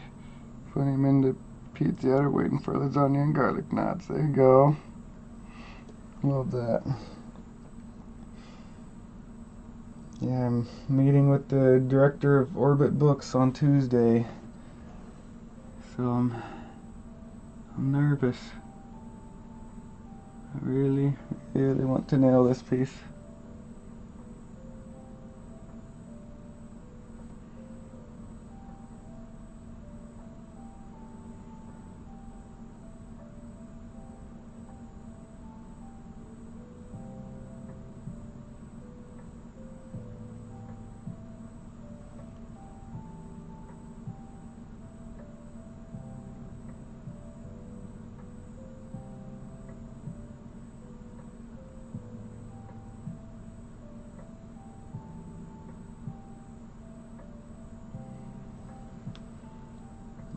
cool.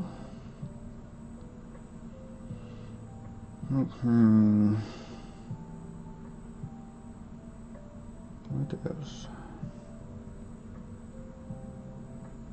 There's some shadow color in these rocks. Make them look a bit more interesting. Just throwing some blue around in there.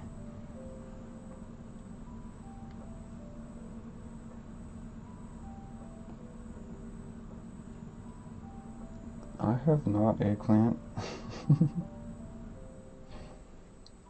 The sporting goods store.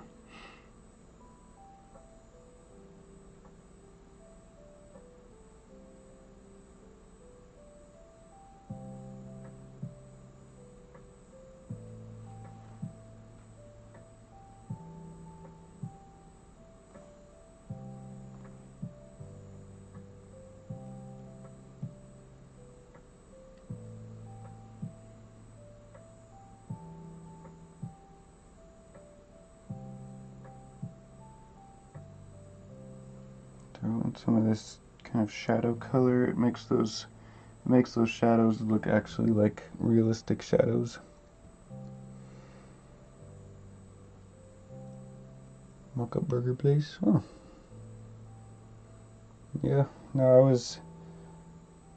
was down near Portland, so guess we didn't have that.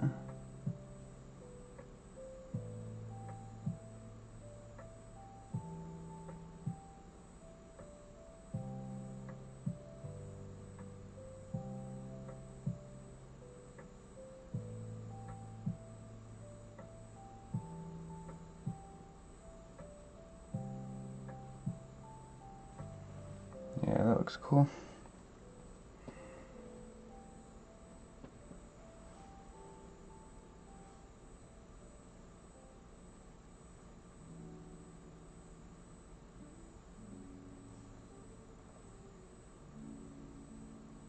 Just getting some of these shadows down there. Oh, can angle this down a little bit. You can see what I'm doing.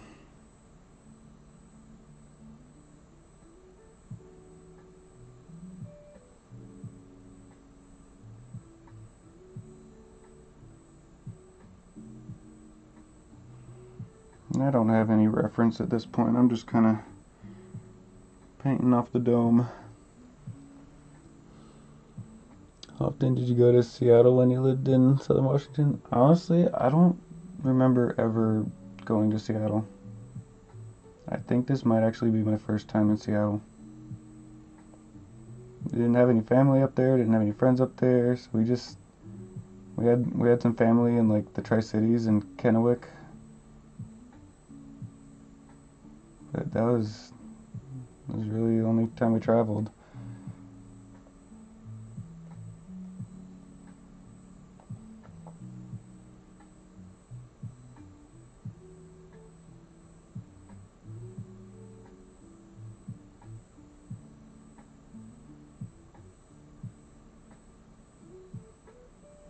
Yeah, my aunt lived in Kennewick and my grandpa lived near Portland, so it was really the only places we ever went.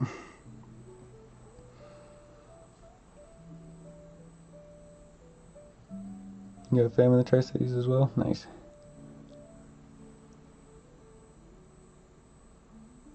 Yeah, my aunt still lives down there. Haven't seen her in years.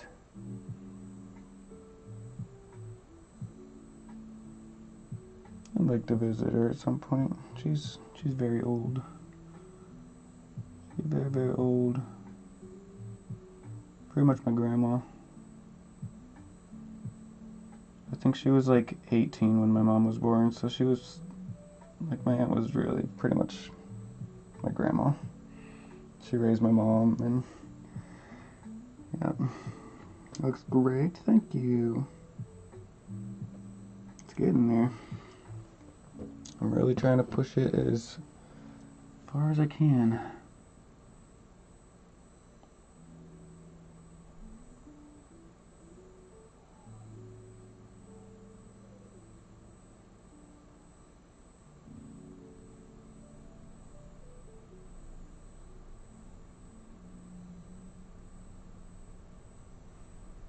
Just going off of the lines that I already put down.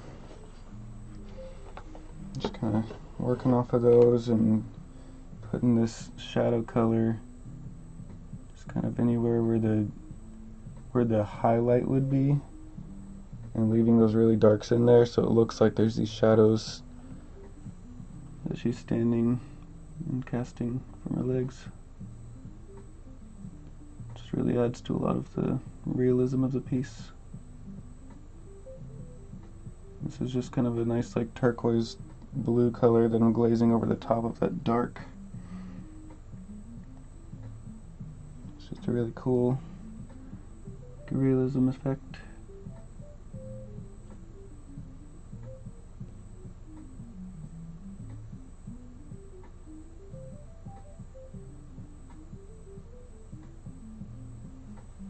Trying not to get too many patterns going on, but it's looking pretty cool. Hoping sometime building a new nuclear reactor there. Interesting. Are you into nuclear reactors?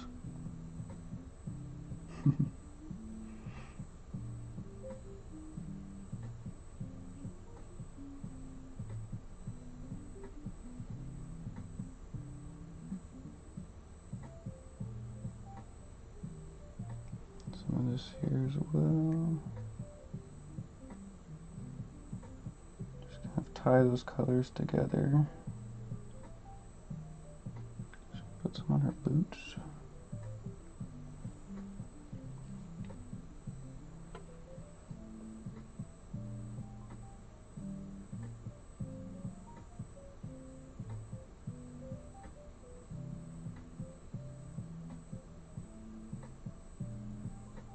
Nice. It's very subtle. It's a cool historic site. Gotcha.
What else?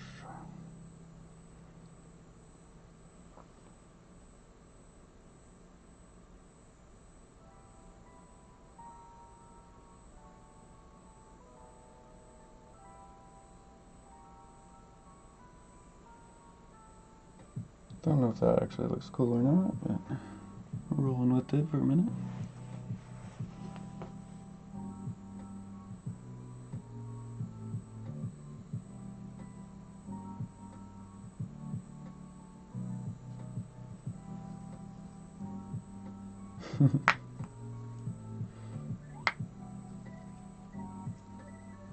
Oh yeah, right.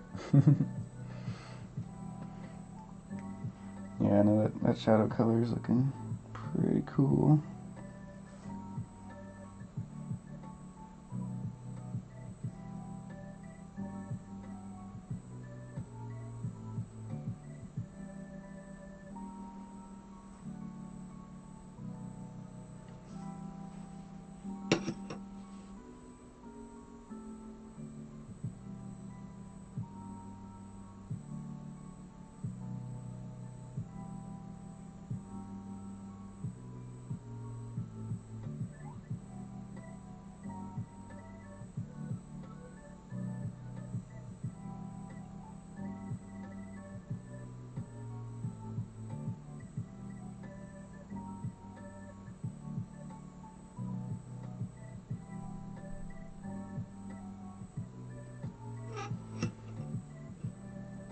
Alright.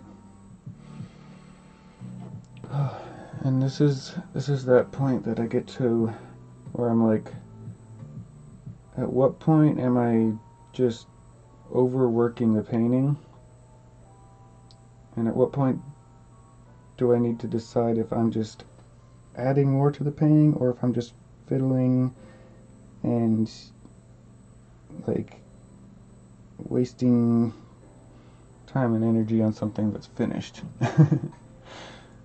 So I feel like I could probably go in and like probably add more to these buildings too.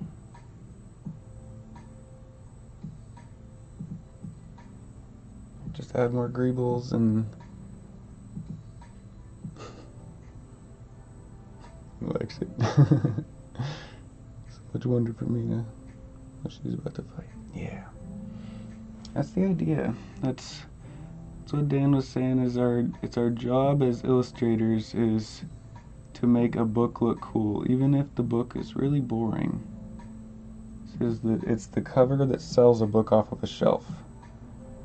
It can be a fantastic book, but if the cover's really bad, then the book isn't going to sell. So it's our job as illustrators to sell the book. One that comes to mind is one of my friends read Journey to the Center of the Earth, and like the old Jules Verne book, it has like a really cool cover of what's his face fighting like a snake or a dinosaur or something, and he was like, I was waiting that entire book for that scene because the cover, it looked so cool, right? And the scene never came. There was no scene with I can't remember his name, the main character of Journey to the Center of the Earth fighting a giant snake, or like coming across a giant snake. It just didn't happen. And my friend was so disappointed, but that's the job of a cover artist, is even if the book isn't cool, you gotta paint something that makes someone pick it up off the shelf. And I think that's pretty scummy to paint something that isn't even there in the book. But that's what they decided for that one.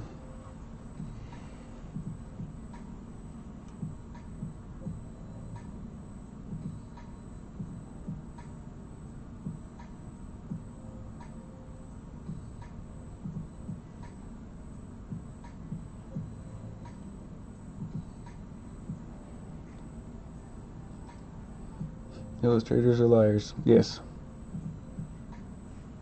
Yes, all liars.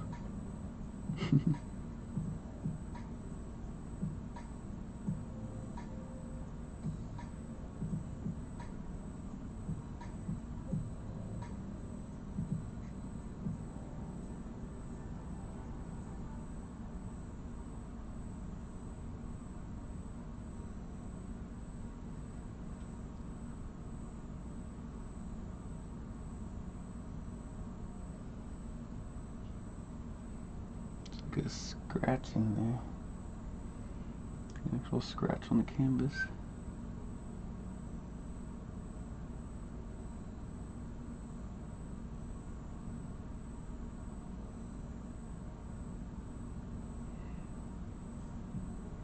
Might have to Photoshop that out. Can't wait to see the high res. Yeah. Hopefully I'm able to get a high res, because I'm not going to be able to bring this into the studio to get it scanned, because it's blizzard outside right now, pretty much. So I'm hoping I can get a good picture with my phone. Might bring my camera out again and do my whole lighting setup and try and get it all looking good.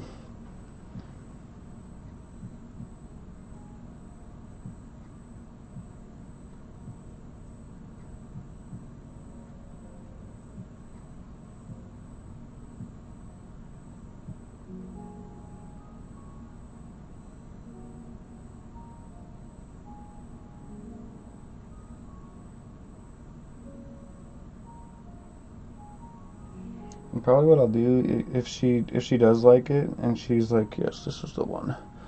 I'll probably tell her like, hey, I took this scan with my phone. Um, if you give me like another week, I'll get you a nice like actual high res. I'll take it in and get it scanned whenever the weather isn't so bad and I can actually drive in and get it professionally photographed.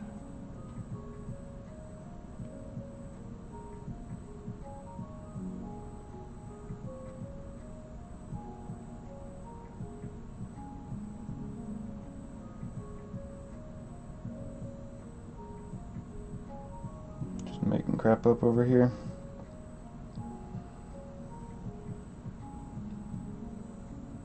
So you've lived in Washington and Missouri? Yeah, I've lived in Washington. I've lived in Washington, Oklahoma, Arkansas, Missouri, and Guatemala. I've moved, I think, like 17 times in my life. So, yeah, lots of moving. Parents just always got new jobs all the time and had to pack up and move.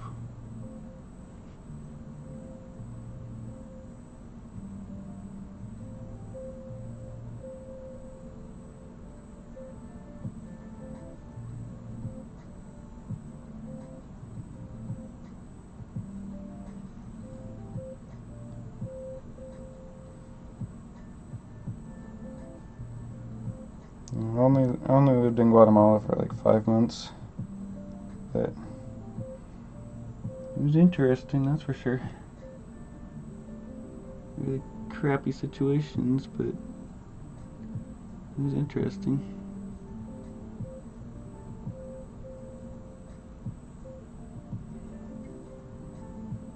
We were planning on moving down there full time, and then we got banned from that specific place because we reported the director for child abuse. It was like a orphanage ministry thing through our church. And they were just so blind to seeing anything wrong with that guy. They were like, no, he's a saint. He gave up his whole life to go and start this orphanage down there in Guatemala, and we've given him so much money, he couldn't be in the wrong. It's like, yeah, you've given him so much money, and he's been scamming people and abusing children. And we witnessed it firsthand. He tried to get me and Shannon to be children, and we're like, no, I'm not going to hit a 3-year-old with a giant wooden paddle. It's pretty much an oar, like an oar for a boat. And he was like, yep, and this is how we discipline the kids, because discipline is the most important thing to know how to do in running an orphanage. And I'm like, discipline is the most important thing to know how to do, huh? And I don't think I want to be affiliated with you.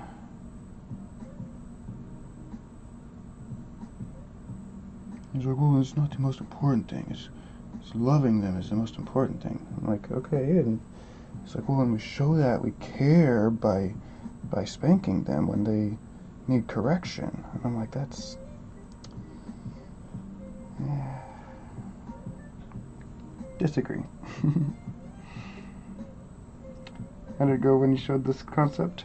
So I did like 3 concepts for her, and she picked this one out of the 3, and then I'll be showing her this one, the finished painting, on Tuesday this week.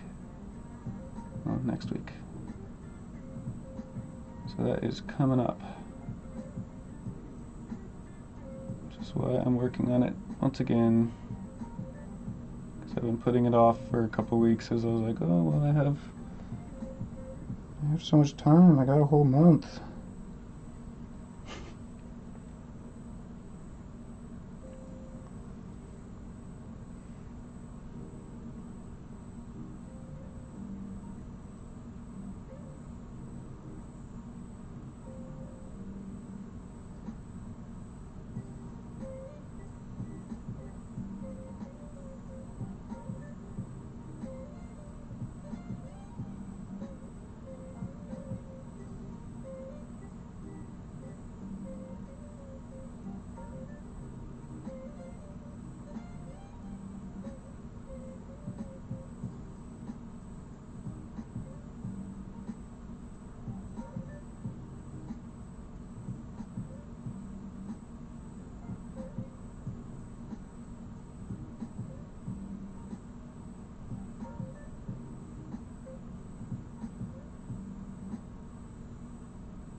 This building specifically is looking cool.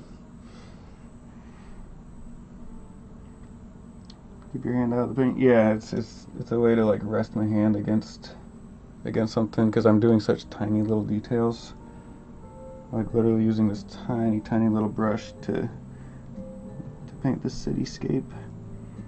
Trying to get it to look as interesting as possible.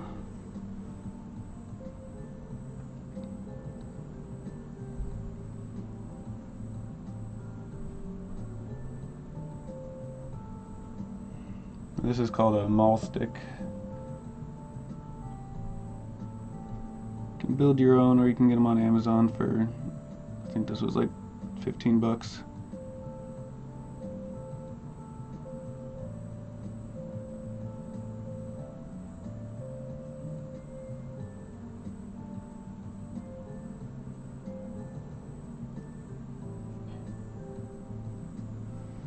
Just trying to sharpen up those little tiny lines.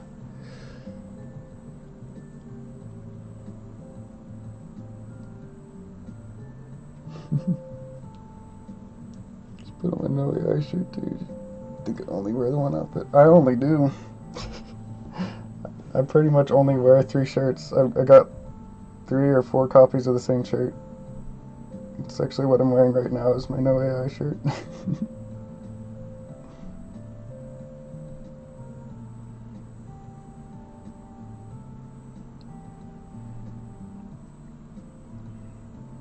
It's a hard time doing finer details. Yeah, you should get one of these. It's really helpful. Like I got bad tremors whenever I like don't eat. My blood sugar starts crashing, and so yeah, this thing is very helpful.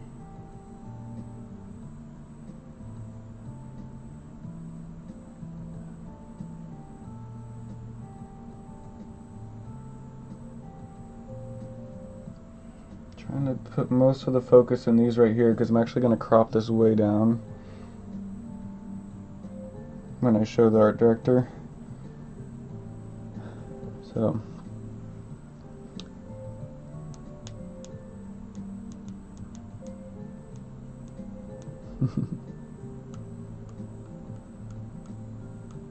to get some of myself.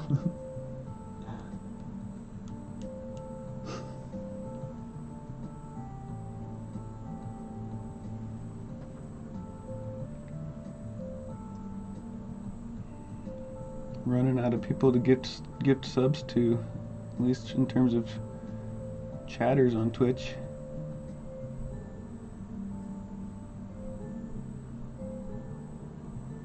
Most people don't like watching these little tiny details.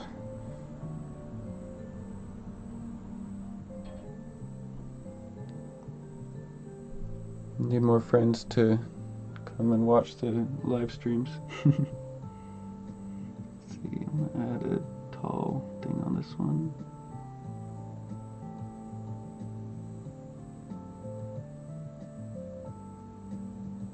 More interest.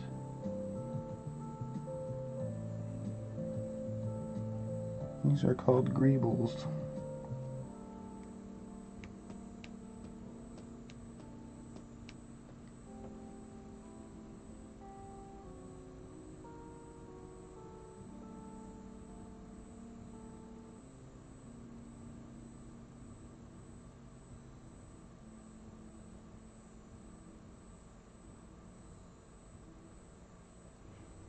These little tiny details on big mega structures, and they make the mega structure look massive by having all these little tiny things going on.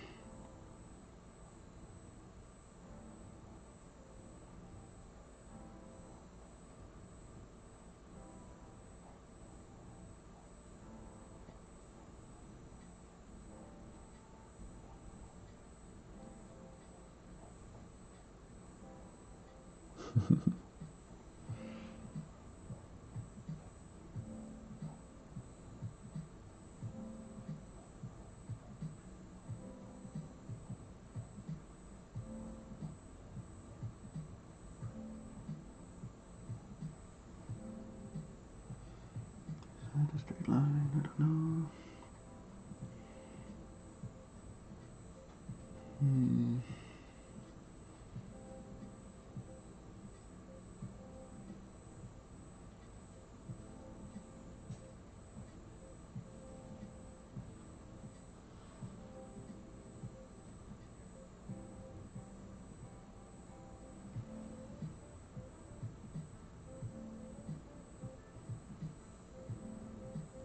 I just hope that this scene doesn't look too happy. So one of the things that the prompt for this painting was that she said she wanted it to be like gritty, like a dark gritty aesthetic. I don't really know if I'm giving gritty vibes. I don't really know how to. I don't think I could do that at this point besides just on the digital file, like taking out all of the color and just leaving the red here and just making everything else kind of like monochromatic.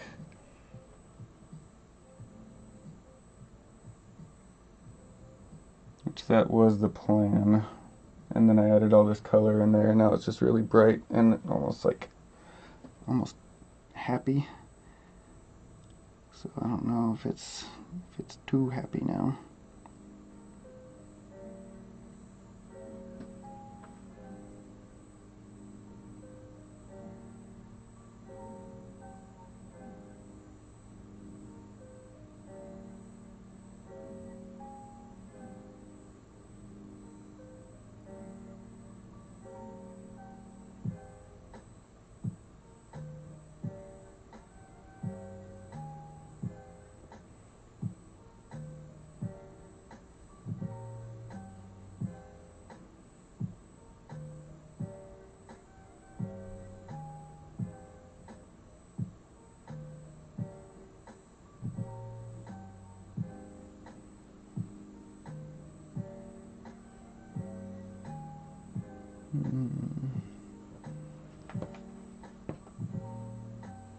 Definitely sharpen up some stuff over here.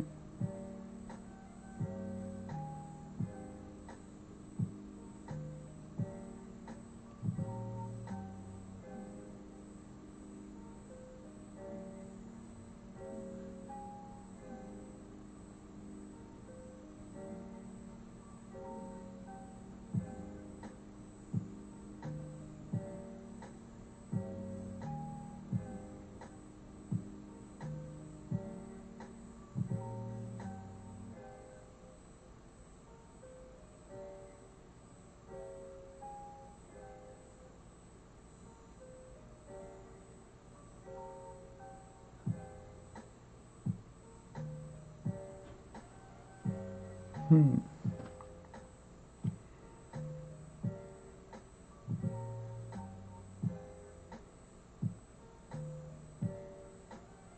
looking a bit better. I think I need a bit of a mid-tone. Going too dark with this one right now. I like sharpen it up with a nice kind of not super bright, but just a brighter opaque color. It's still showing up as really dark, but I think that might be what I need.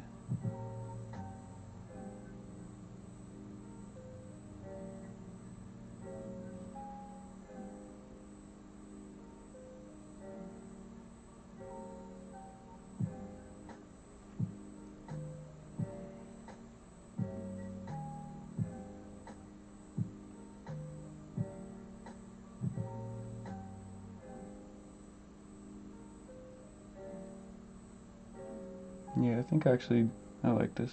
That's pretty cool. Looks kind of metallic.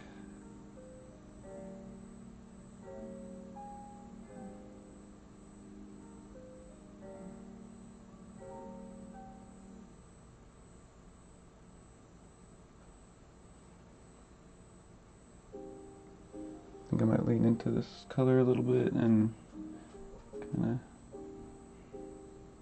start moving it all over the place.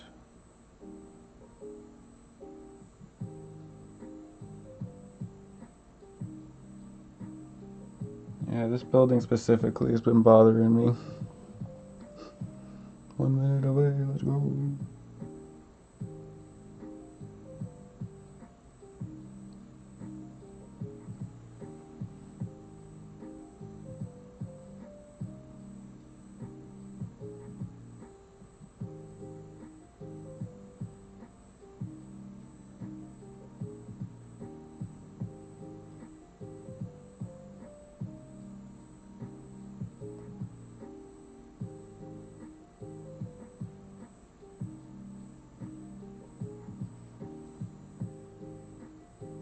Yeah, I think this nice light blue is tying it together pretty well.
Nice.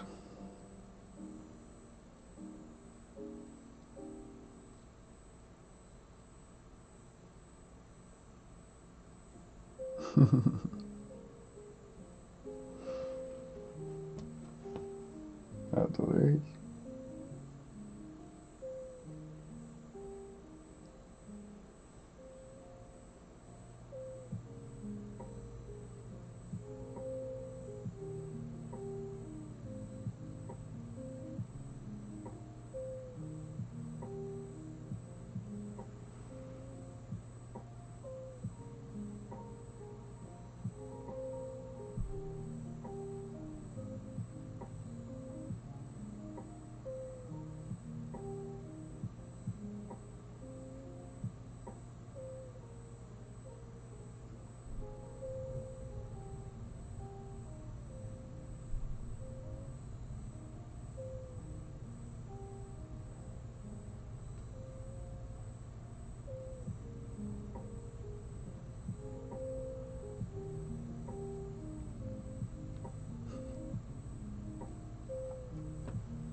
Wow. So faithful.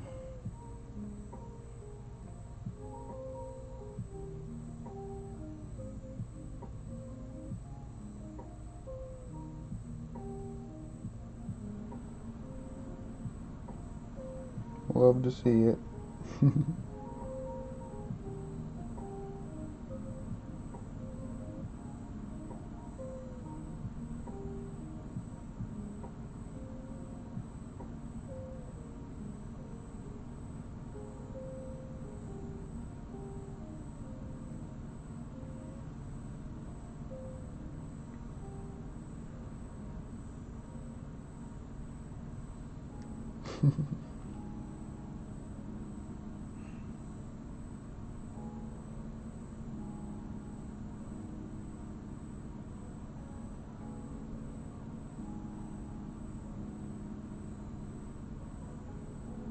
See, where else should I put this highlight? Get this look metal.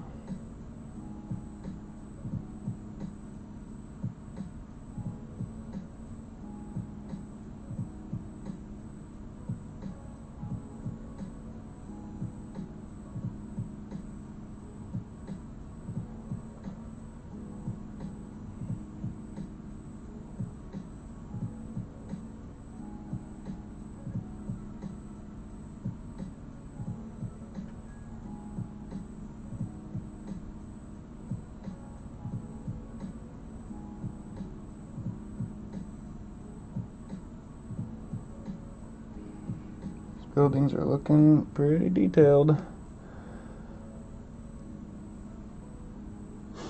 So they can do whatever they want. Oh. Good old Timmy.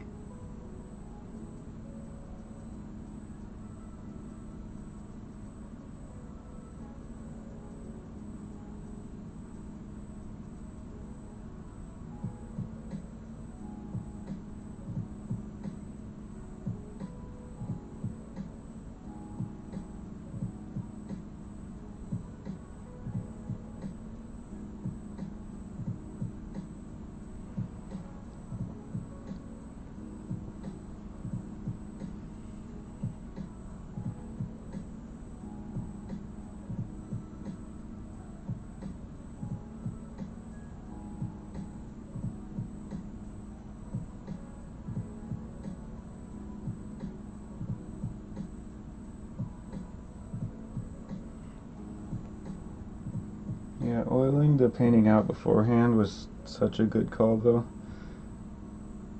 I think this all would have been so much more difficult if I hadn't done that. This is just, it's just going right on.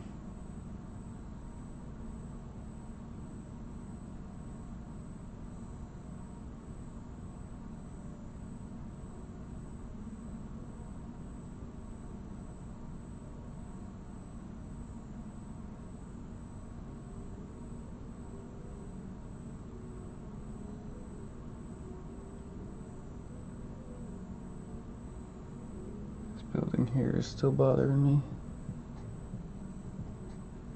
Nice fury. Can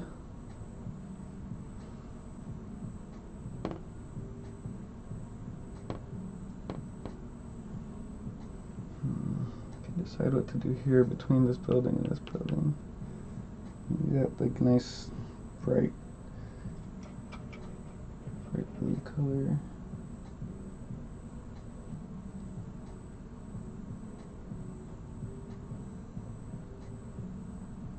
Really brighten it up in between. He is a furry. Okay, nice. A nice furry. There you go.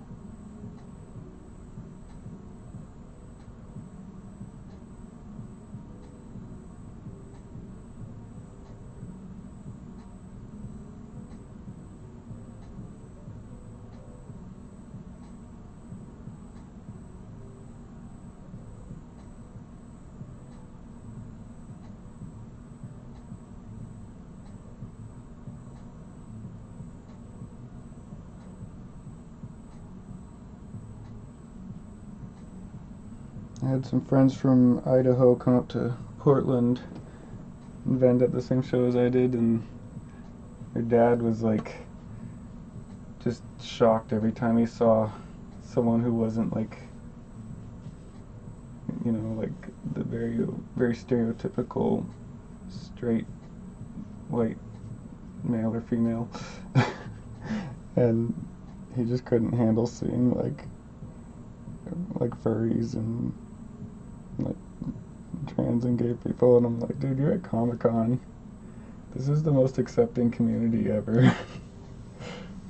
Like everyone just does their own thing 100% here, and no one cares. It's like you gotta get used to that if you're gonna be at Comic-Cons.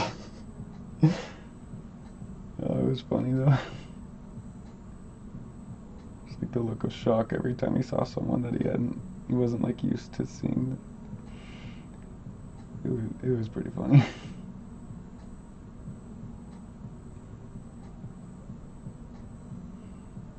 Let's see, let me go back into some dark, just slightly dark.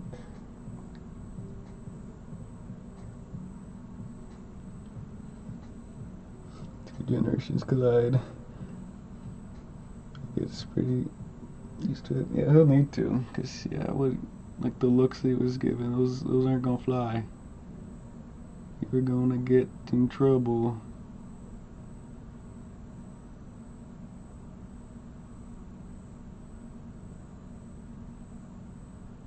Gonna get in trouble.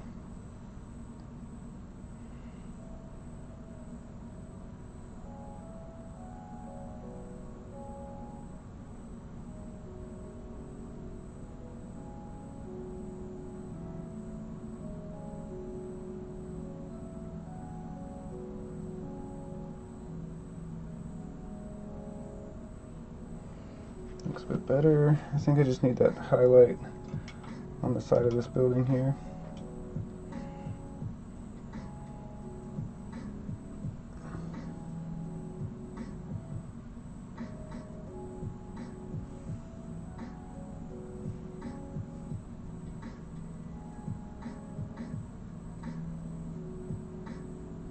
There's some white and like a tiny bit of turquoise. Try and get some highlights on here. I've already got a little bit, but I can sharpen it up.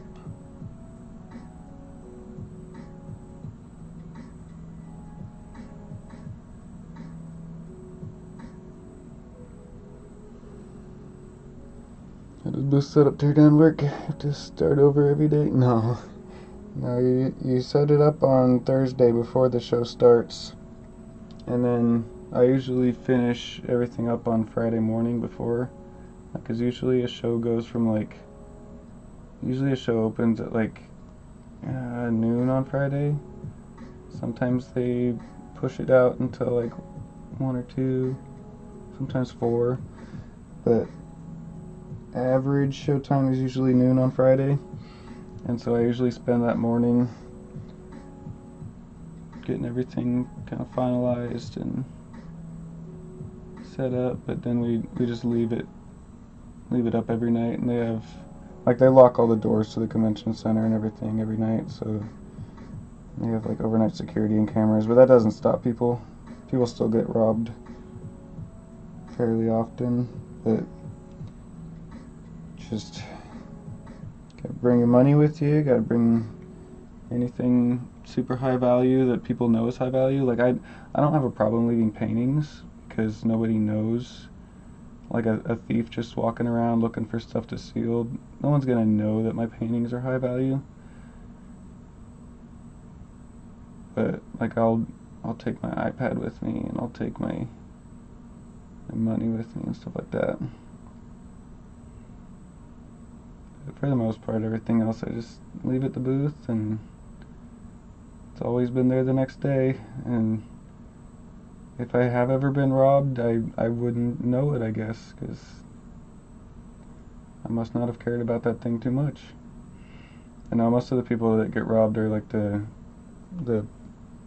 Pokemon card vendors and the Funko Pops and the people with like really high value collectible stuff.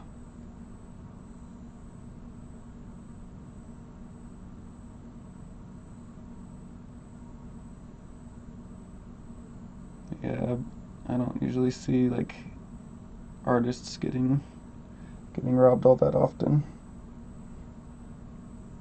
And if it does happen, it's because someone like left their iPad or something on their booth, like in clear view, or like some people will accidentally leave like a cash box or something sitting out, and that's just that's on them. Because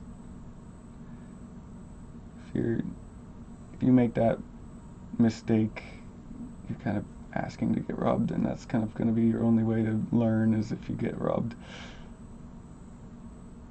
But now the booth setup, it stays up the whole time. And then tear down, you just gotta, the whole show ends, they kick everyone out, say, alright, make your final selections, and then it tours the doors, and alright, thank you for coming, the show is now closed, see you next year at these dates. Sometimes they clap if it was a good show, and sometimes they just, if it's a bad show, there's no one in there by the end of the day, and all the vendors just kind of groan. Go, oh, finally, we get to go home. And then it's a mad rush to the parking lot to get your van, or your truck, or your car, whatever, and get it into the loading dock area.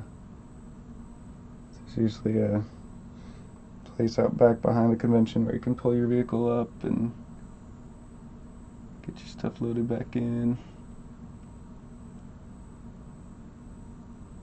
So all the really big companies with like the whole semi-truck loads full of stuff, they always rush to the loading docks, and then all the showrunners are like, oh, we have to make sure that your booth is completely clear. We have to make sure that everything is all packed up and put away before you go and get your car, because then it just becomes a traffic jam like none other.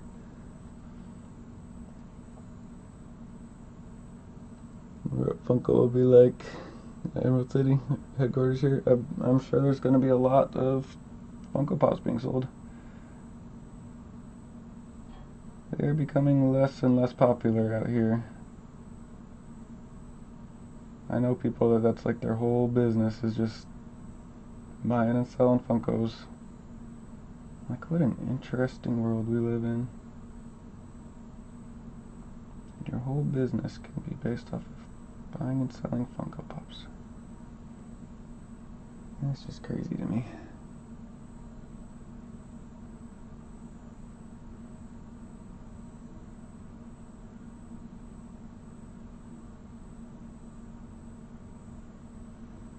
happened to my tunes? You don't like sitting in silence.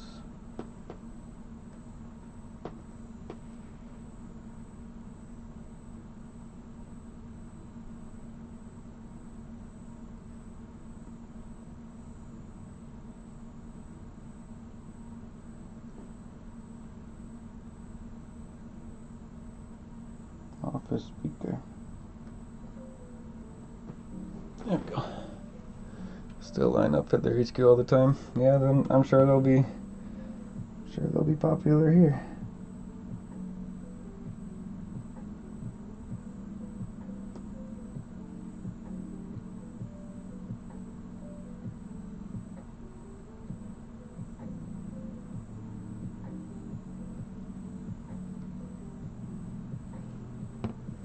Alright, so I got this nice rim light here. Let's get some of this on the other side as well.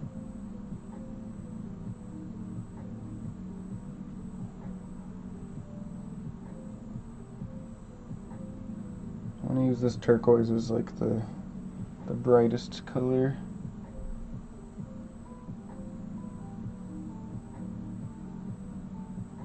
It's gonna make some nice glowy colors. Just because it's such a bright color.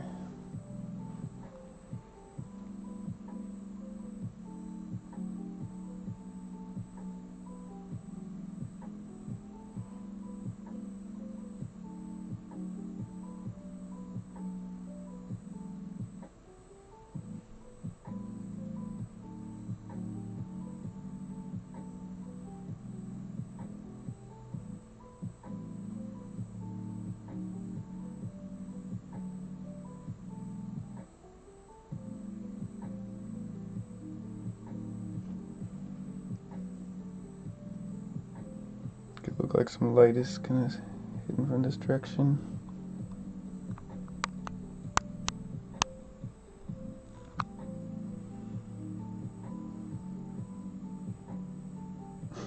Sitting upside down.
I bought a new like phone mount arm thing, so hopefully when that gets here I'll be able to have my camera on that like swivel mount thing.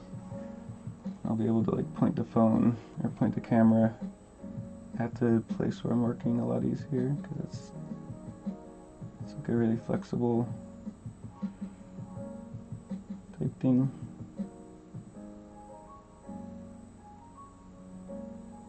I know it's probably really hard to tell what I'm working on at such tiny scale here.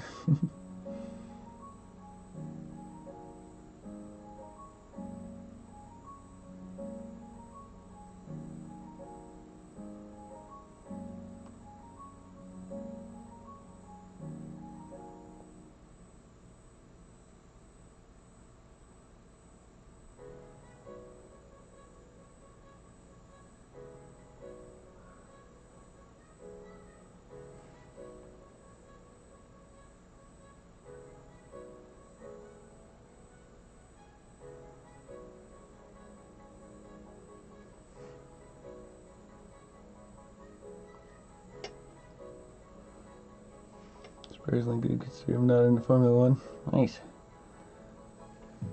I know a guy who paints Formula One art. He sells it at Comic-Con, and he's always like, "Yeah, I'm the only guy in here who does this. I used to be the Godzilla guy, but now that guy over there is saying he's the Godzilla guy." I'm like, dude, everyone paints Godzilla. He just like trashes on the other guy. It's like, yeah, he stole my whole thing. So now I had to change to Formula One, so now I just paint Formula One all the time, because that's what I like. I'm just like, dude, you are so full of yourself. No one has a thing. I could say, oh, I'm the Lord of the Rings guy, because I have so much Lord of the Rings art. Doesn't mean I get a claim on all Lord of the Rings art.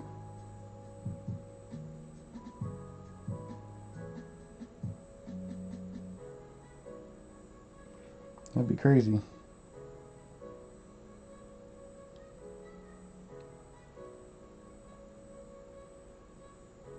I know someone who felt like they had a claim on all Lord of the Rings screenshots. They came to me, they messaged me once, they're like, hey, this person's being mean to me and they're saying that I stole your painting. Can you tell them that I did it? I'm like, what? Why would I do that?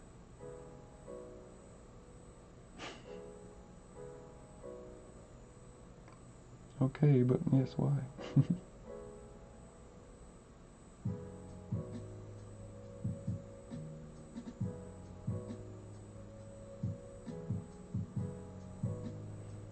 Like, you're lucky I'm a nice guy. I don't think many people stole more than you. I mean, yeah, it might be accurate. But there's so many other artists that are just like actually licensed, and I'm sure they probably saw. I don't know. I kind of do a lot in terms of like art sales. I might actually have the most Lord of the Rings art sales, considering my 9,000 Etsy orders, and then Comic-Con I've done. What was that number? Most of my sales are buy two get one free, so those are technically like 3 prints at a time.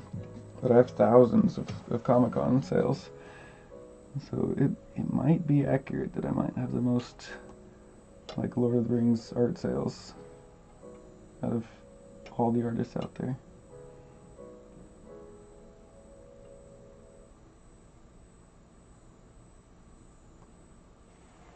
It's kind of crazy to think about.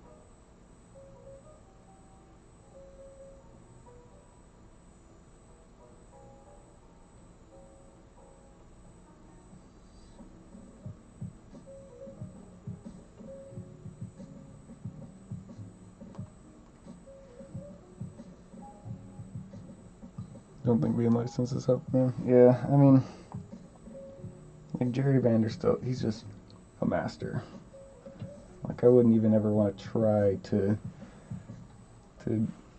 get to his level just because he's so freaking good. respect the crap out of him. But, I mean, everyone just steals his stuff. Like the Rivendell painting, that's Jerry's. And everyone just copies it and acts like they made it. It's like one of my biggest pet peeves. It's when I see people like selling a Rivendell painting at Comic-Con or on Etsy and it's just a little copy of Jerry's painting. I'm like, come on, do your own thing. Like that's why I haven't painted a Rivendell scene yet. Yeah, just blend that down. Because I don't want to copy Jerry's. Well, 6 years ago, people have felt licensed art. It's interesting.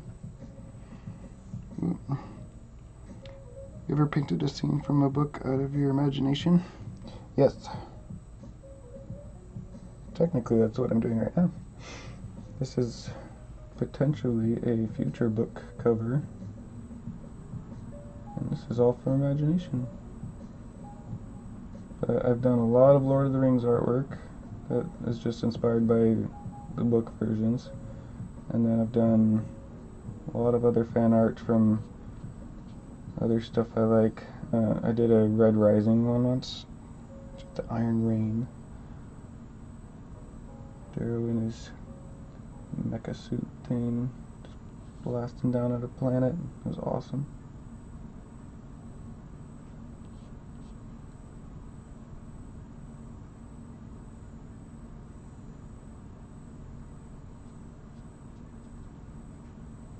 This is looking pretty freaking good. I'm trying to paint something out of a book. Do it. Do it.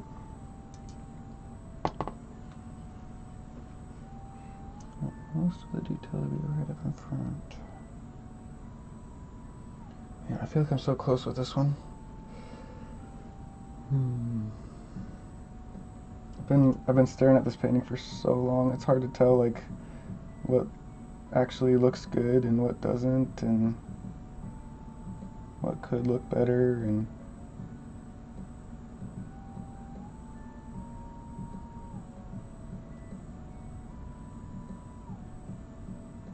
I just want it to be really, really good. I also don't want to like outdo myself and end up painting something so good that if she does hire me, that I'm like not able to recreate that level of quality that I'm getting here. I don't know. I don't think I'm getting there yet.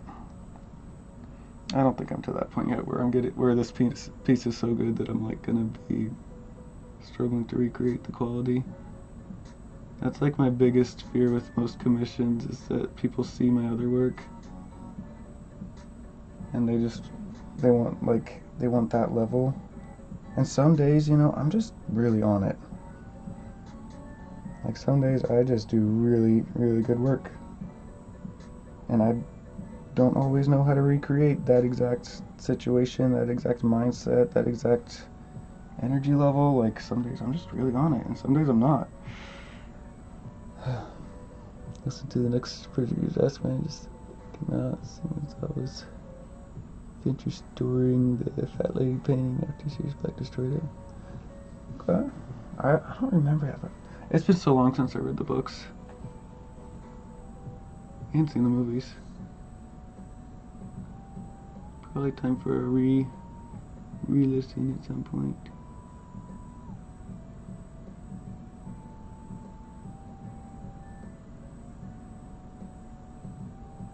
Trying to make this here look like it's like a neon tube running down the side of this building. Same back here, I want this to look,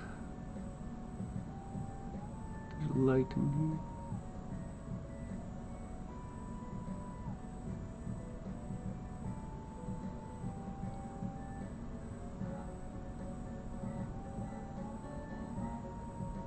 And like the tiniest little details in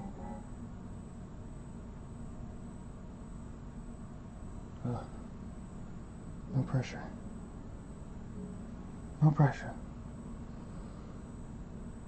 He gives him the paint to restore it. Isn't what painters characters stood out to me in this one. Interesting. Got so many books on my TBR. I need to start getting to some of them. I'm just glad Shannon's enjoying Mistborn now, because we just started Mistborn book 3 yesterday. And now she's talking about, like, getting excited for Stormlight Archives. So I guess she's going to want to listen to Stormlight Archives after Mistborn. I'm like, yes. Finally got her into something that I like. Almost done Dresden book 1. There you go. Listen to it again. Nice. No, they're good. They're fun reads. They're like quick little, like, bite size. Those are my favorite for road trips, because I'm able to finish one on a road trip. Whereas, like, Brandon Sanderson stuff, like, if I'm starting one, it's gonna be like 3 road trips. Like, I started Stormlight book 5 months ago, and I'm still not finished. I'm near the end, but near the end for Stormlight there's still 10 hours left. Like in the last bit, and there's still 10 hours. It's crazy.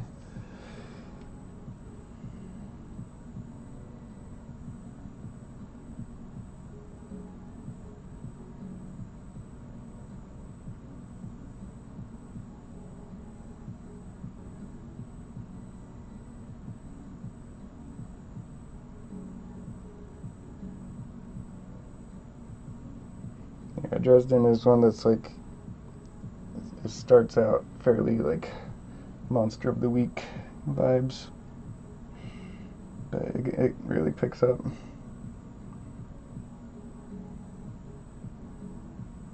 The characters are just so good.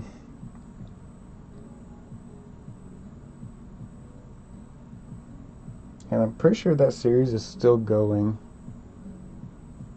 You got 14 left. Oh, dang. Yeah. These big books.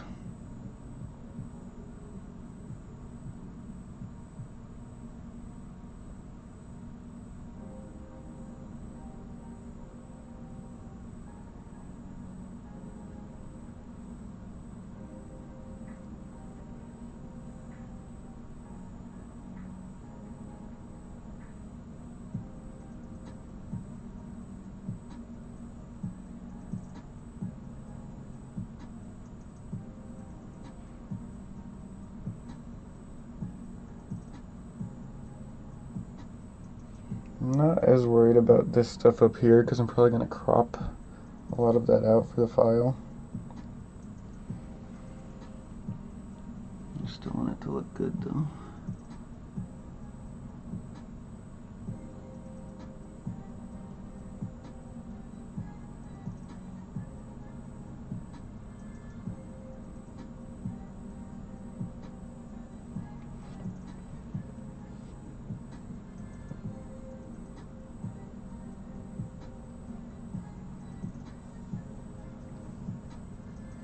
Hello again, how's it going?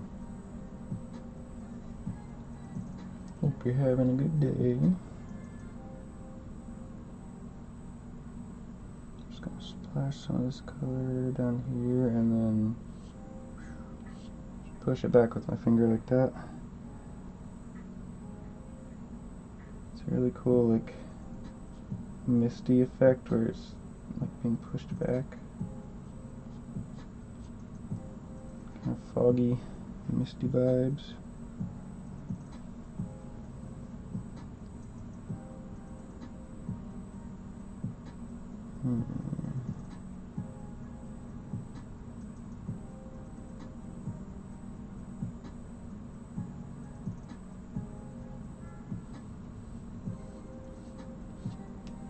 Just giving a little bit of highlight down there.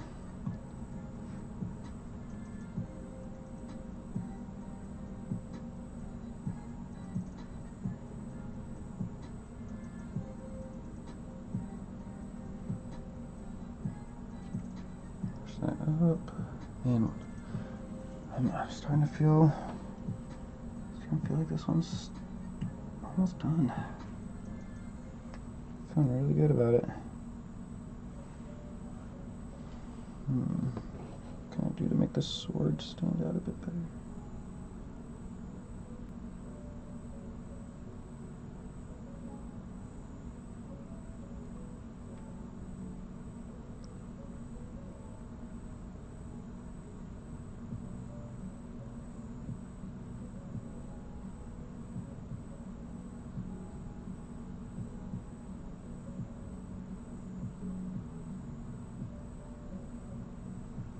I've been slowly detailing this piece for almost 3 hours now.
I don't know if I like that.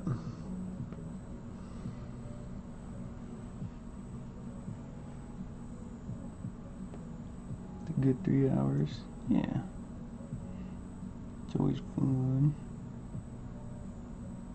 I think we made some great progress on this one. I'm just like trying to figure out at this point, like, when am I gonna feel confident to call it finished?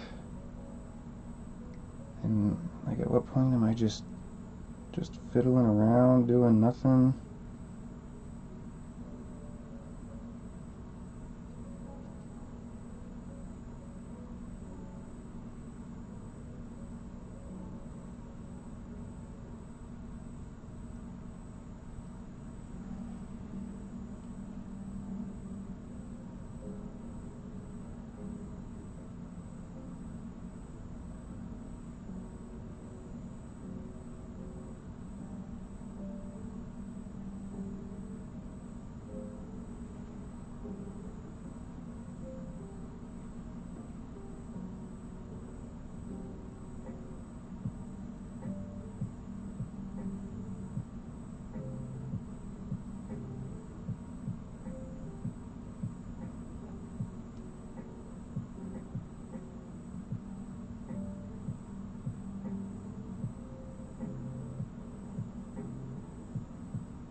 A bit of backlight on her.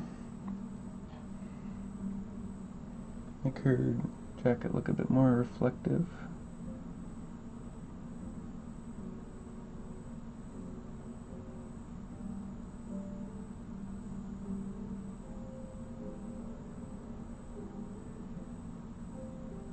Makes it look like almost like more of a leathery texture like I'm going for.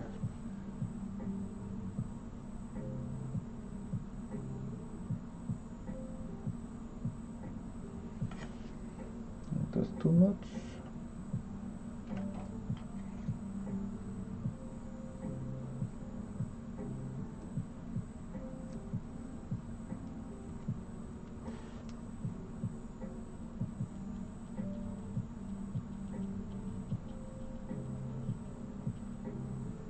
There we go.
Just that little bit of backlighting can have such an effect on making it look like it's like leather texture.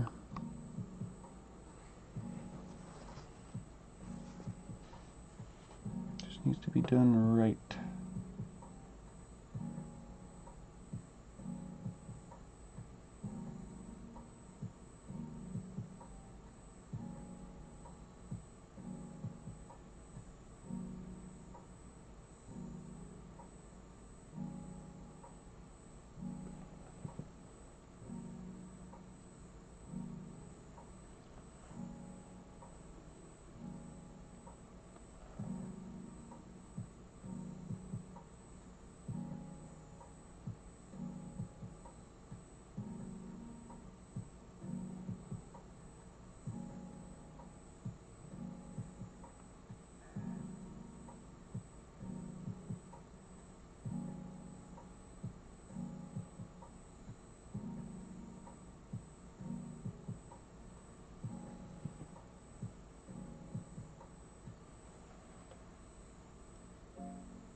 Have fun.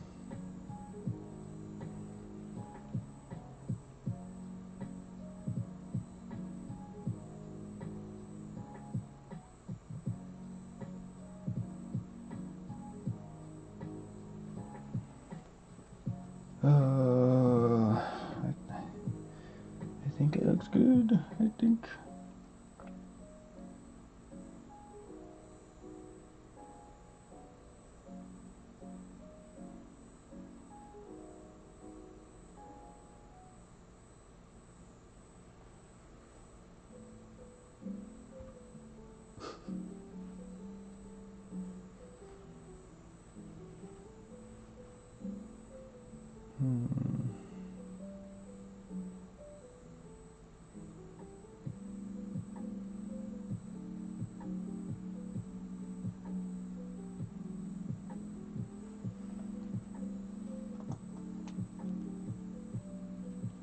Don't want to add too much and distract.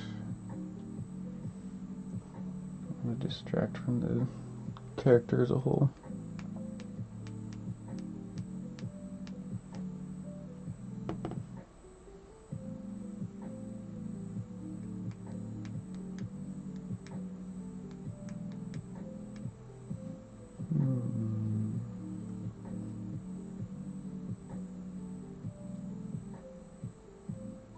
Could add a bit more paint right around the rim of the dome. Make the dome stand out a lot more. This is risky, because if I end up messing it up at all. Make the dome not look round anymore. But if I do it right, it'll look great. Got a pretty clear line.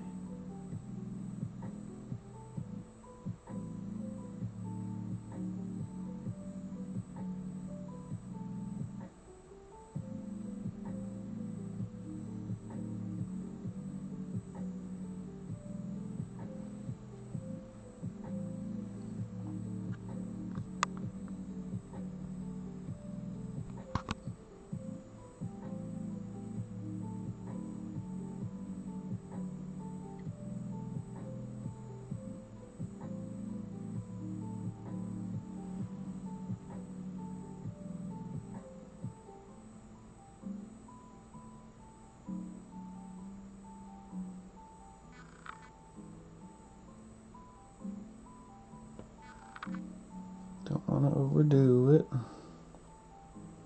I want that to be like as pure white as I can get it.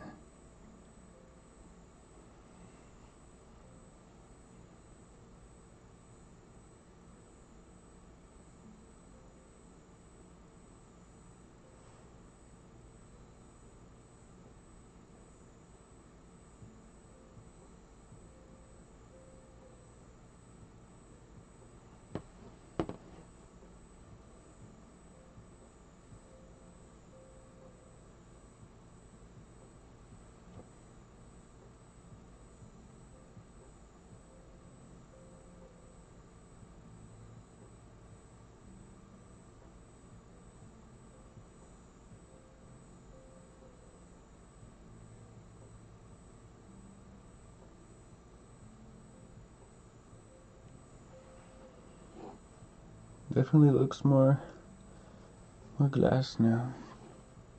I like that.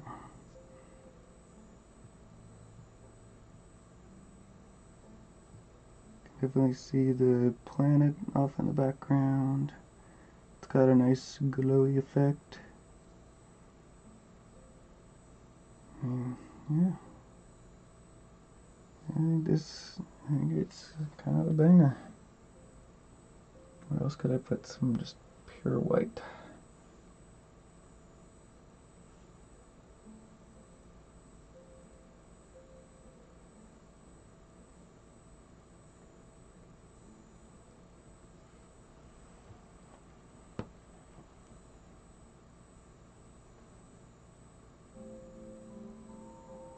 Like just straight here.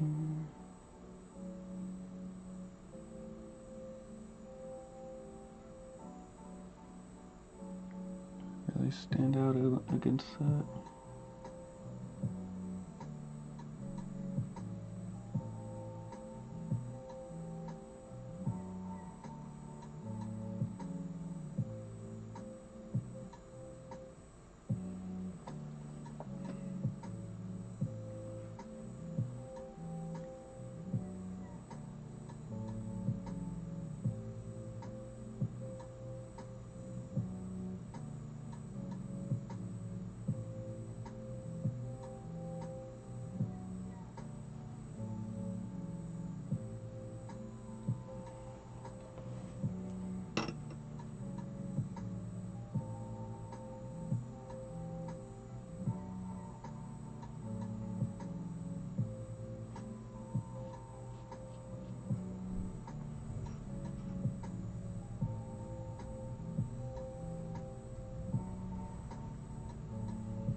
For art director, did they see it yet?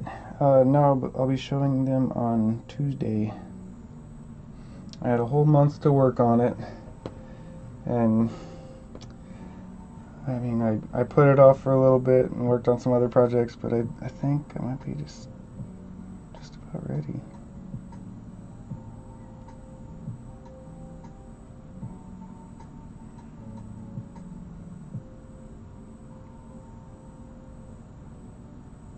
Just doing those last second touches. I think it might be just about there.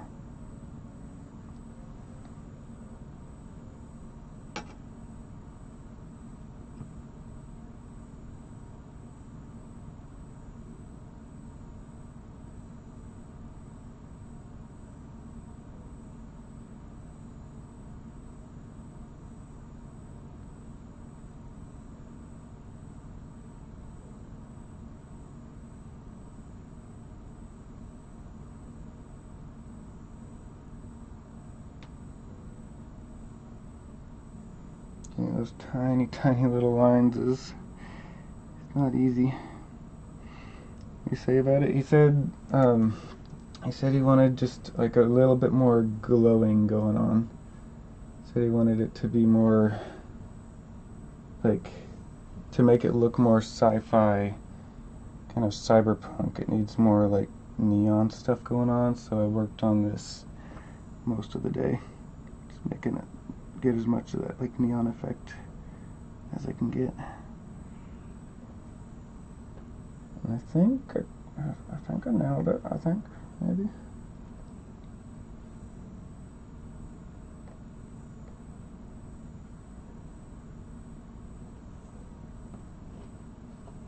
I'm thinking of putting some like pure white just on the sword.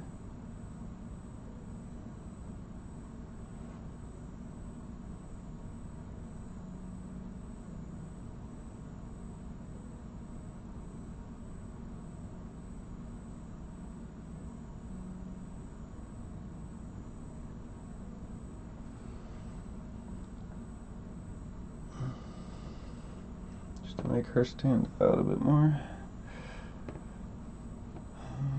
Maybe just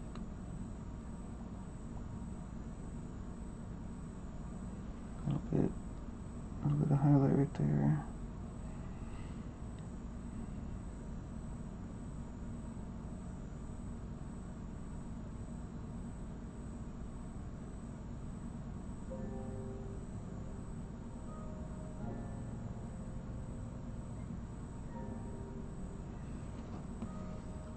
Right there.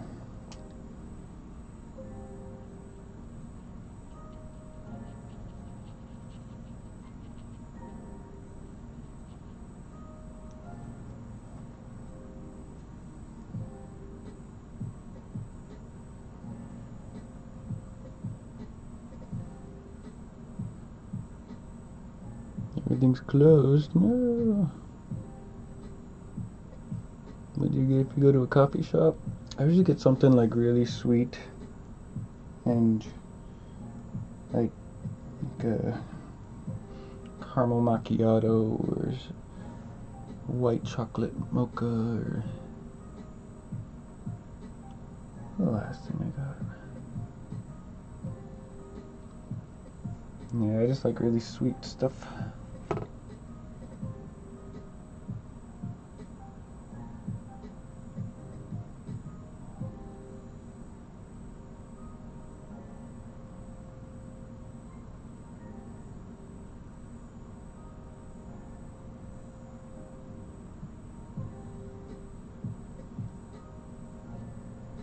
Lately I've only really been able to take decaf stuff because I'm on Adderall, and so it kind of makes any sort of caffeine just not really work with me at all. But thankfully most coffee shops have uncaffeinated options. If anybody's joining in, you're curious what I'm working on, this is a sci-fi book cover illustration that I'm painting to show the art director of Orbit Books. And if she likes it, I just might get to paint covers for them.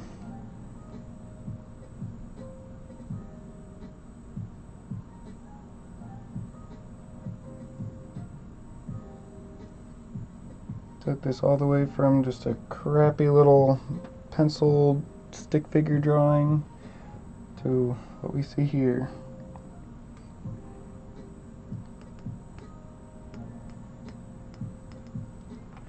90% of the time. Nice. Yeah, sometimes it's just too much.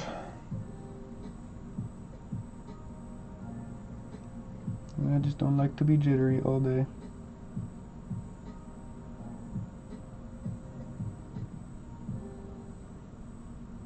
There's some white in there. Maybe also here.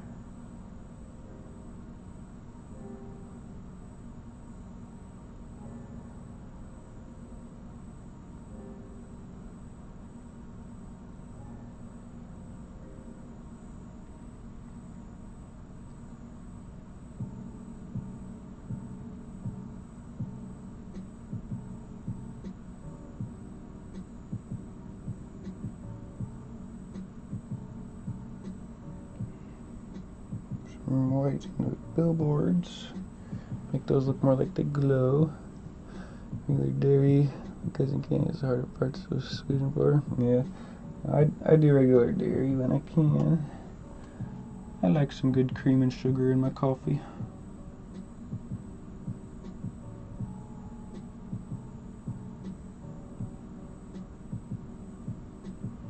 Today might actually be a, well, no, there's a blizzard outside. I was thinking maybe I'll run to the coffee shop or at least Quick Trip or something and get some coffee, but and I looked outside and I was like, oh wait, maybe not.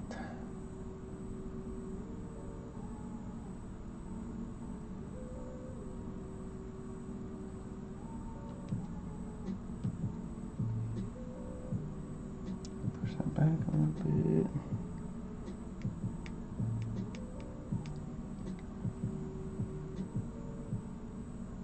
You only do dairy? Gotcha.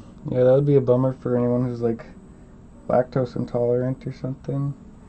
Not be able to get any coffee.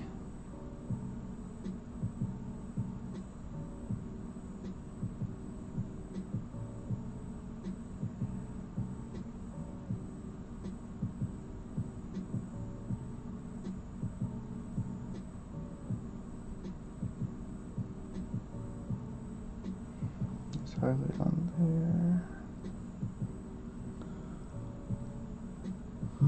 What else?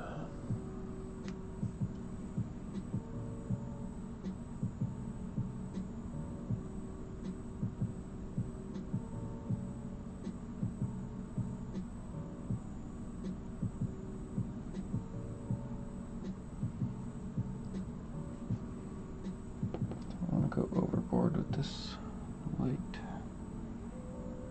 I also want to make it look really bright and glowy. Still freaking coffee and hit 30 and no more of that. Yeah. Cream. That's a funny autocorrect. Yeah. The caffeine is the hardest part for me now. I love coffee, but sometimes I'm just not able to take the caffeine with it. But at least decaf is an option.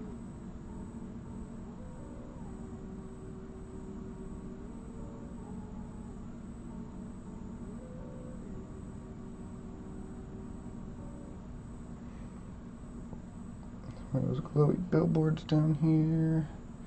Maybe some like some windows.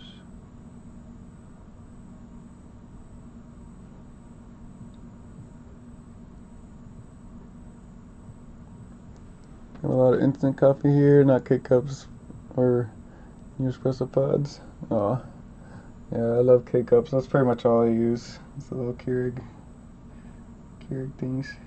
Those are great.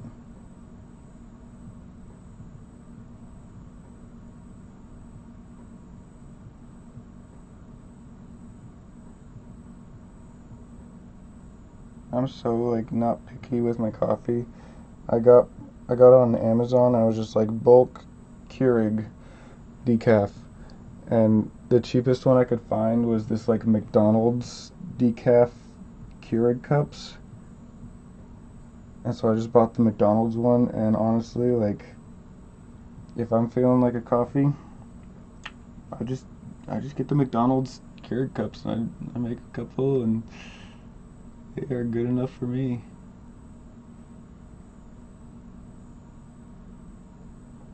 People make fun of me for that all the time. I'm like, it's the cheapest option out there, and it tastes good, so why not?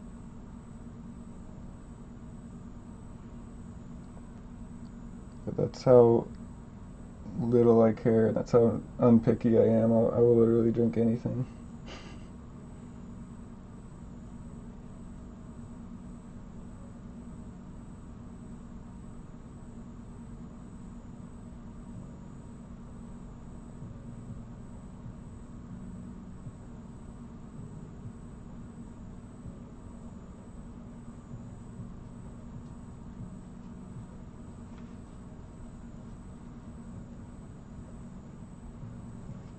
Remember about fragmenting values using pure white like that. Let's figure in the background. Yeah, I do worry about that. Yep. But one of the things that I'm also trying to do is you can use pure white on the background and then glaze back over it with a transparent color.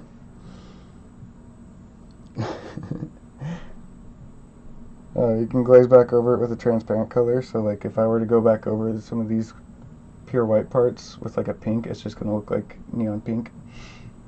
So that's kind of what I'm going for here, is getting some of these like really bright spots, and then they'll look like light. But also I'll be taking this back into Photoshop and doing some post-processing with it as well, getting some of those like really brights to pop and really darks to look darker, and so there will be some adjustments going on where I'll just be like masking areas out and then popping areas back in. And yeah, my goal here is to just make the best painting I can, present it to the art director and be like, alright, here's what I got. Take it or leave it, I guess. Please don't leave it.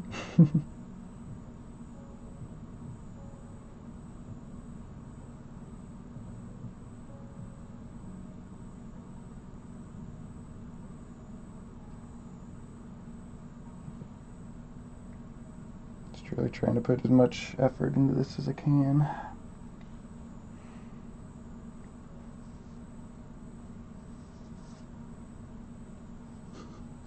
30 seconds.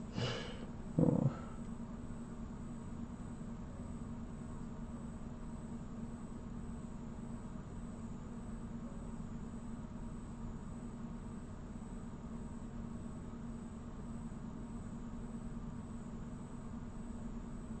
Just trying to make sure that these buildings stand out from the background and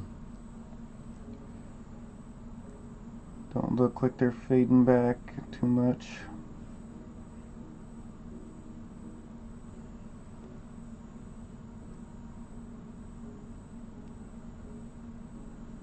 I'm just almost wishing that like I had scaled the buildings down and done like double the buildings. Done even more buildings.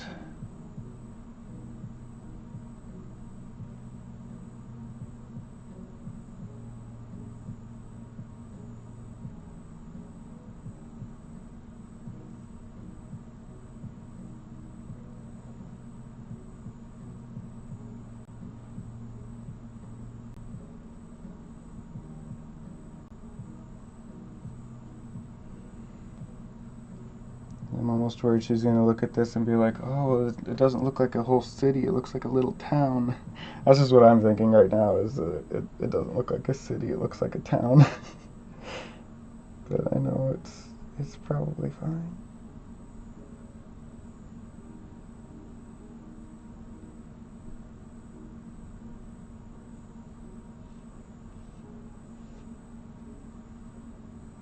I think it gives city vibes.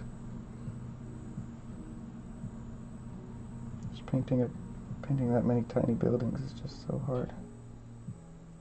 Especially without a reference, just going off the dome.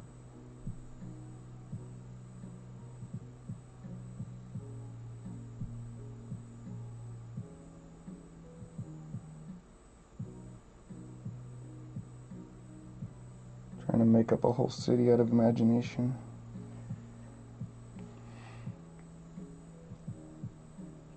Place more buildings, yeah. Yeah, that's the idea. I wanted them to look like they're like fading back here, and it also needs to look like it's under this big old glass dome.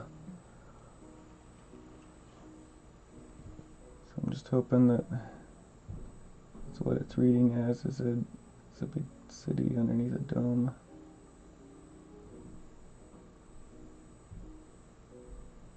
It needs to look cyberpunk, which is why I'm doing all these like neon lights and whatnot.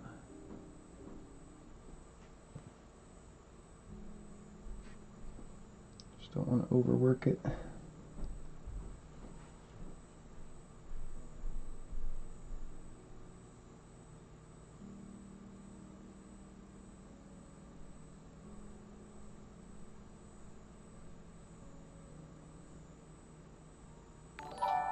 Whoa. Let's go. New sub. Not subscribed. You're the only one that's not subscribed. You've gifted subs to everyone else on Twitch except for yourself. That's hilarious. Well, thank you. I appreciate you. Love it.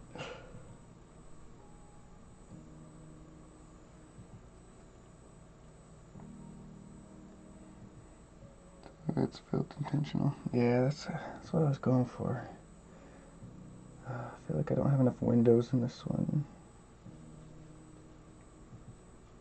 Let's go back to that turquoise, just slightly darker. I don't need to be using pure white for these.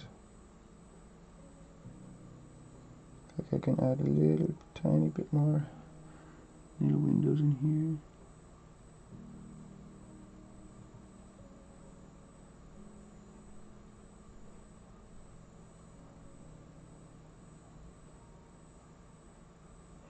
Windows are just hard because if I get the lines just slightly off, then they end up ruining the proportions of the building or the perspective.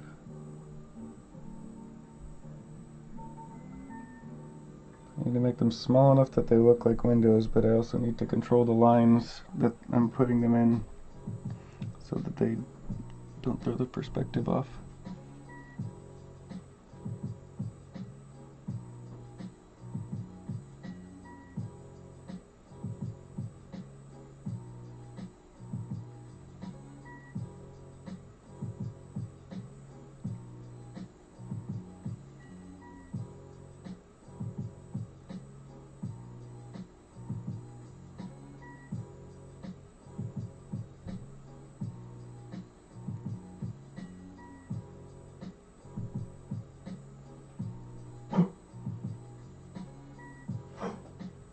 Hacking again, Frank?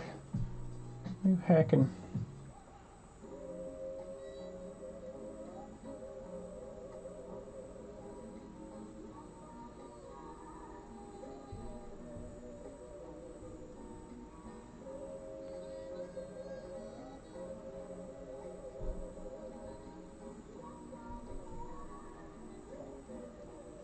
I feel like some of these windows are like really tiny and some are bigger.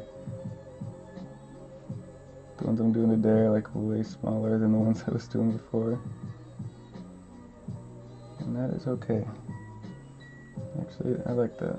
I want to have a bunch of really tiny windows and then some other bigger ones. It breaks up the repetition.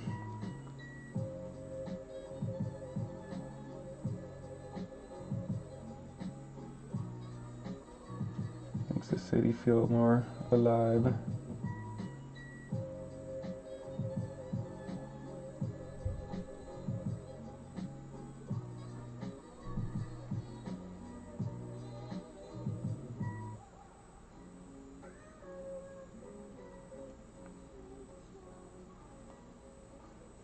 Like the details. I think that's Yeah, that's all I've been doing for over 3 hours now. Did you make your emote or cute? Yeah. Yeah, my wife actually drew those on the iPad. When I first started Twitch, like 4.5 years ago, we were very much like Bob Ross vibes. Like Bob Ross themes everywhere. So we got the little like God bless my friend. And got me holding a paintbrush, and then we got like different reactions like wow. Just like a little chibi Aaron. Yeah, she did a good job with those.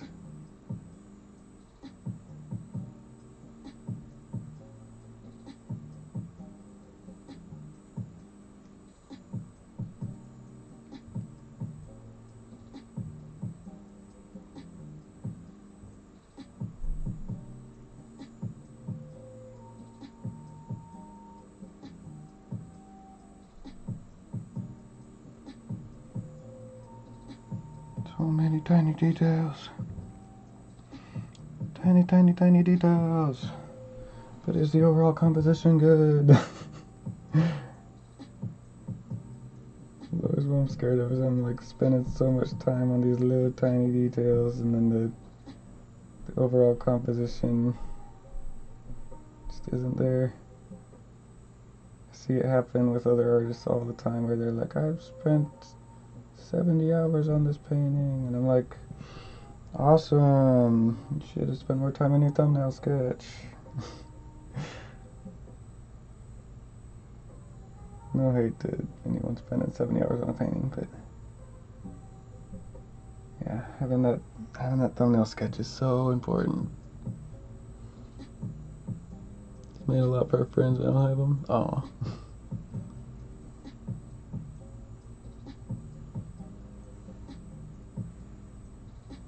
Let's see, what else? Someone here.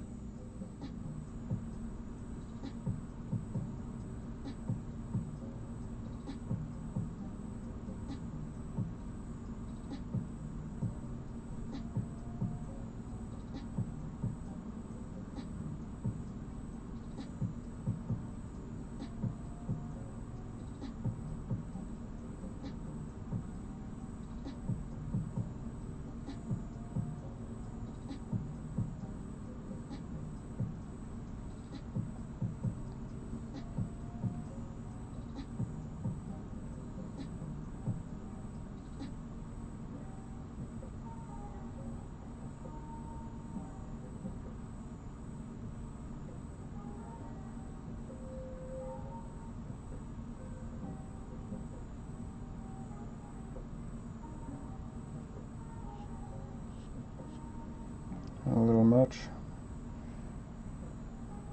Did you choose this sketch then? Well, I did several sketches, and I turned them into the art director. And I did 3 that I really liked. The first one was like more of a like traditional angle, just looking at her from behind, like walking towards the city off in the background, and then it was kind of all centered up and symmetrical. And then the second one was like a character illustration of just her, where you can see her face, and she's like in a cool like ninja pose, or samurai pose, I guess. And then the third one was this, where I actually went in and did like all this crazy angles and perspective and everything. Because the idea when you're presenting your sketches to an art director is that you give them exactly what they asked for in one sketch, and then the second sketch is what they should have asked for. And as an artist, from a professional artist's opinion, you give them like what they should have asked for, what you think that would be the best cover. And then the third one is again what they should have asked for, but what you just want to paint the most. So I did the second one of her just as a character illustration, and that's just what I see a lot of other cover artists doing right now, and that's what I see working well. So I was like, all right, cool, I'll turn that in as like the like what you should have asked for kind of approach. And then the third one was this, where I just kind of went crazy with my own idea, and I made this in Blender. I did a 3D mock-up of this scene with like the cool perspective and angle, and did a lot of thumbnail sketching for this one as well, until I came up with like this kind of design with the dome going this way, the planet over here, her right here, and I actually had hers like really tiny in the first iteration, and then the art director responded with like, okay, those are all awesome, I think we would like to move forward with sketch 3. And so she chose sketch 3, but that was like intentional. Like the way that you present the sketches is also like, the order that you present the sketches is important, because they're almost always going to pick option 3 because it's like the one that was freshest on their minds. And so I purposely put this one as the last one because it was the one that I wanted to do the most. So yeah, that's why I chose this design.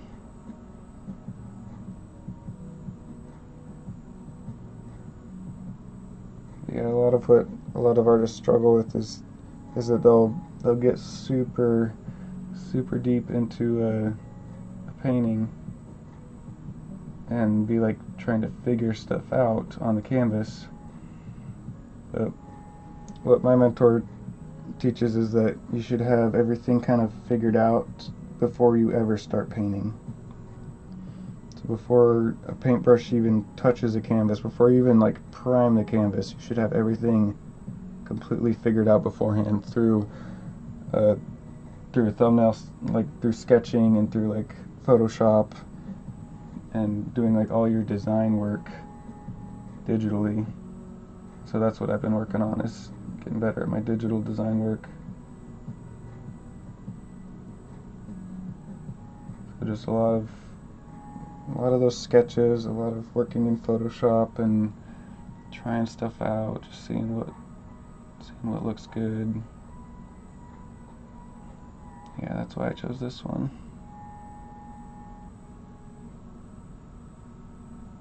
So I thought it was the coolest.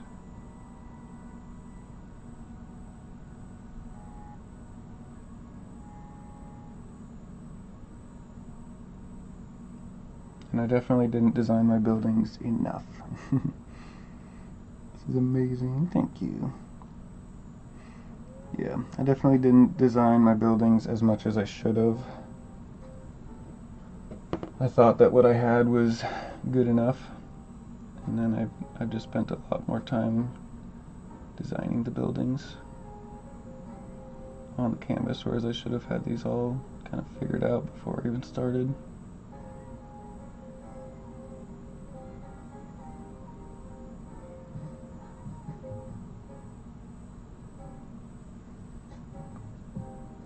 But I think it turned out good. Thank you for the gifts, appreciate you. And for the repose, thank you, John.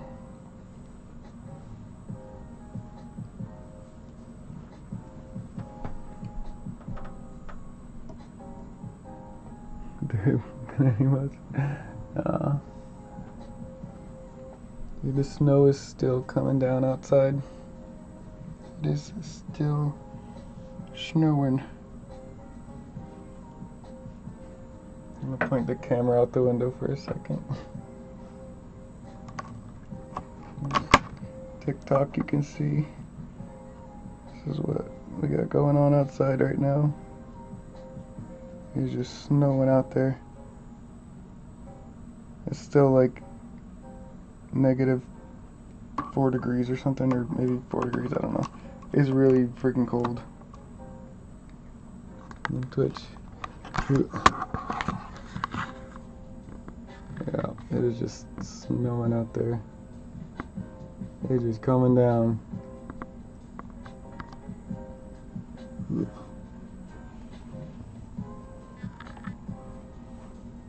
Yeah.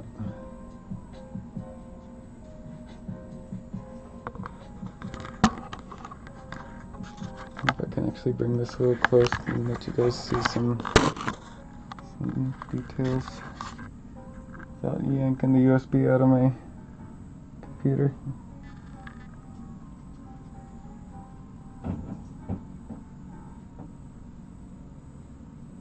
Yeah, I've just been working on these for so long.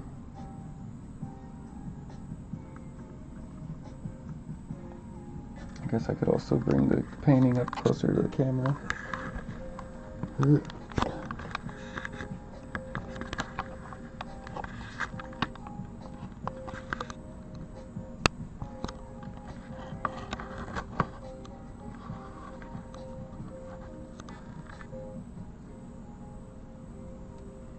Amazing perspective. Thank you. Linen sheet. I'm gonna look at the art director. Thank you. This is illustration board. So it's like a really thick, sturdy cardboard, but it's super smooth. It's like Bristol or Strathmore illustration panel. I'll hold the painting up to the camera for Twitch to see it up close. So you can actually see like all these little details.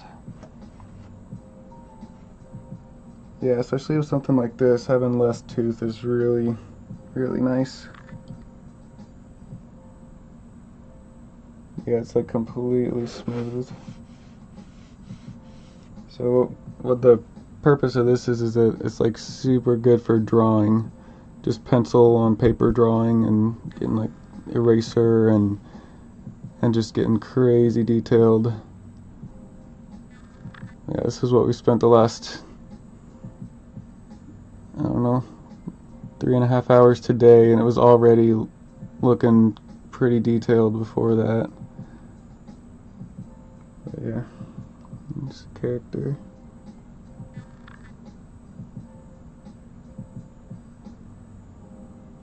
Really leveled up. Trying my best. If I can nail this piece. This is the one that like I'll be presenting to the Orbit Books art director on Tuesday. Just dump the corner of the canvas straight into my palette. But I purposely left the edges unpainted so that I can just crop it in to where I need it. Have it like the exact aspect. Is she on the left or the right? She's on the left. She's looking right. It should be the same as you're seeing it on the camera, except for TikTok is swapped.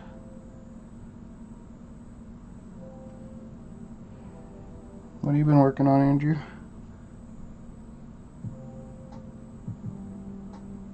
I haven't seen as much new stuff from you lately, but the stuff you're doing is absolutely banger.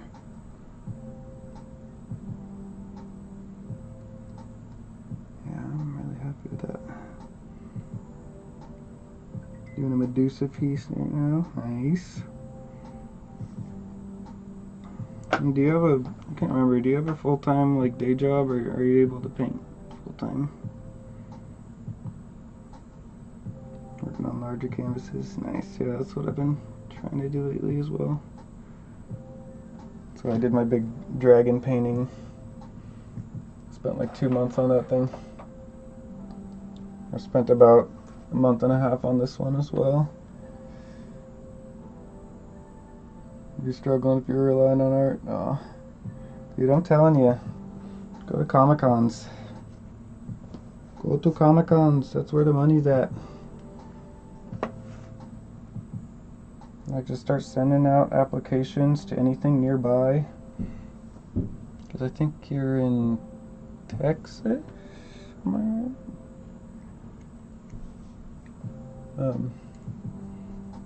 Yeah, there's conventions everywhere. Like, they are more popular than they've ever been. And Texas, yeah. So like, you've got Dallas Fan Expo down there. You've got Big Texas Comic Con. You've got, I think there's some big ones in Houston. You've got Collecticon. What else?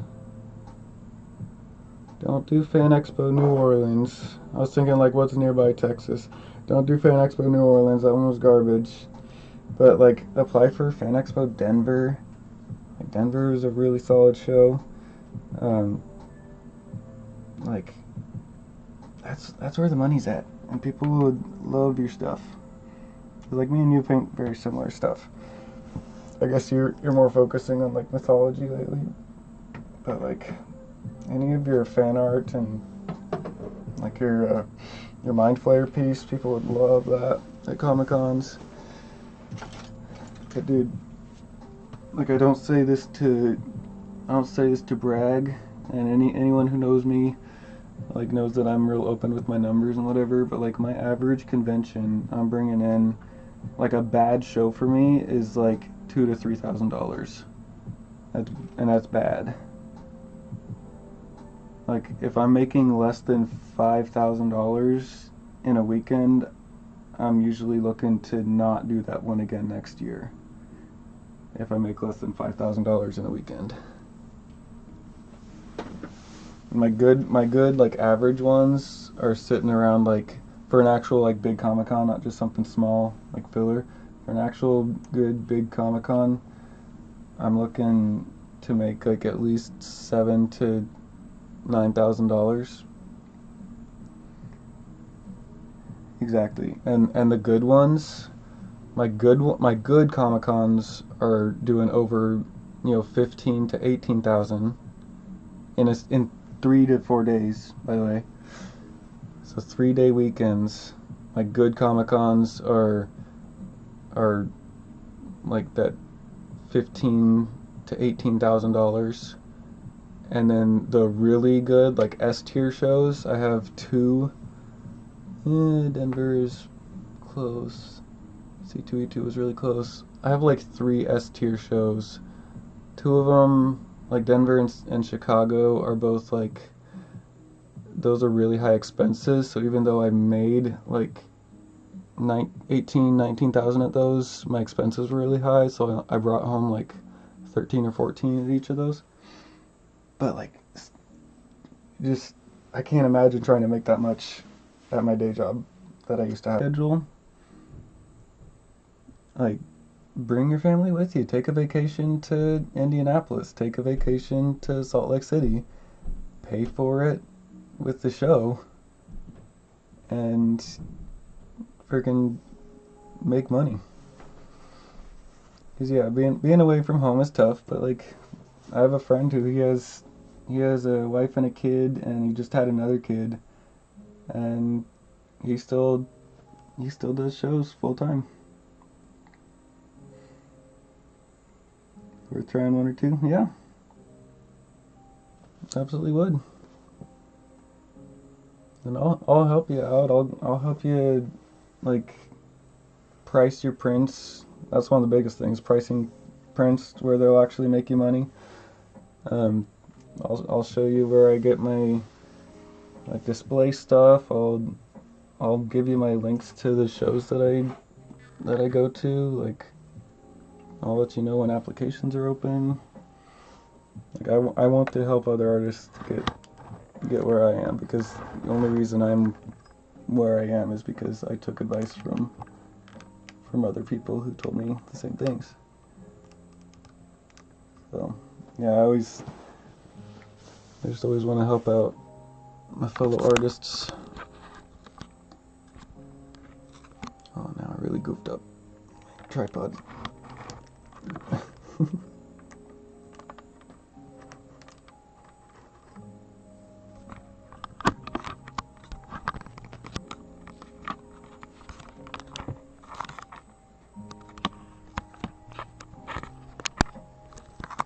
But also, like, the being away from home. Yeah. Being away from home, like, that was one of the big things for me getting started, was that I didn't want to, like, be away from home too much. But what I found was that when I was traveling full-time versus working full-time, I get so much more time at home to actually do what I want, because the conventions, there's not one every single weekend, but when I go to a convention, I'm gone for 3 to 4 days, 5 days if it's like a lot of traveling, like if I have to spend a whole day driving or something. But lately, I've been flying to a lot of my shows, and um, what I found was like when I was working full time, I would spend more time at work than hanging out with my family.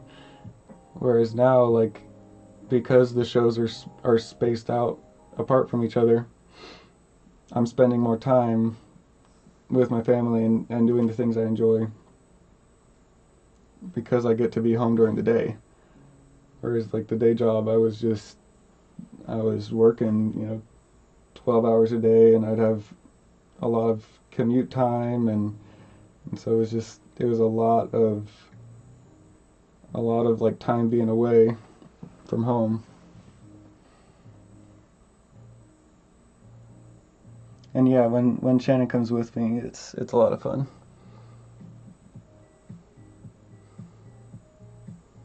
Yeah, because nothing beats being home. Being home is the most important thing. And that's why I did this, is because I was spending so much time at work.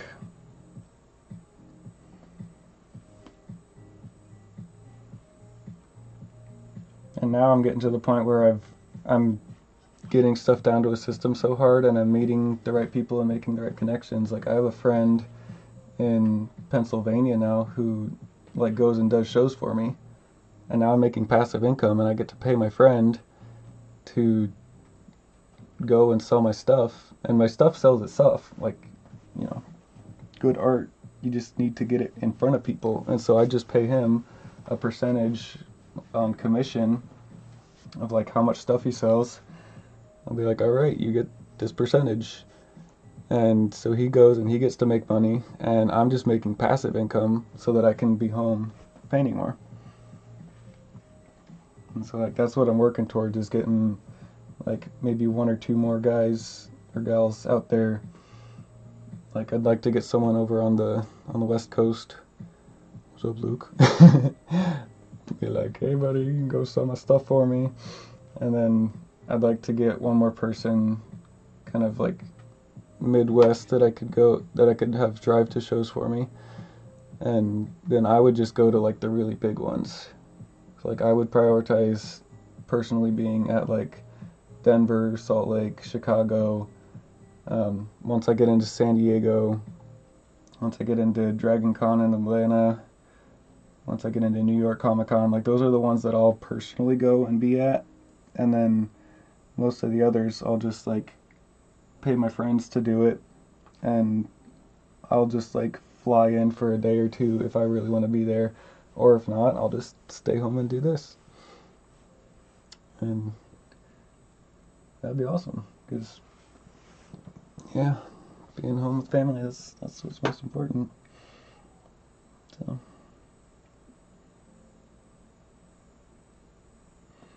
well, I think I'm gonna call this one done.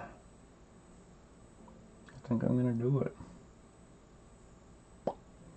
And then I'll scan it in, I'll get a good picture of it, I'll bring that into Photoshop, and then I'll play with like the burn and dodge tool. So I'll select her, I'll just mask her off, and I'll just like lasso tool all the way around her, and then like darken her up so where she's like in the foreground, and then everything else I'll like kind of just very lightly like up the exposure, so all this stuff just kind of glows a bit more, and it pushes her forward and then back, and then this planet I'll probably like overlay it a little bit just to like push the planet back with some more atmosphere. Like it already looks like it's way back there, but I think I could push it back a little bit more. A little bit more atmospheric perspective in there. But yeah, I mean, I don't really know what else to do.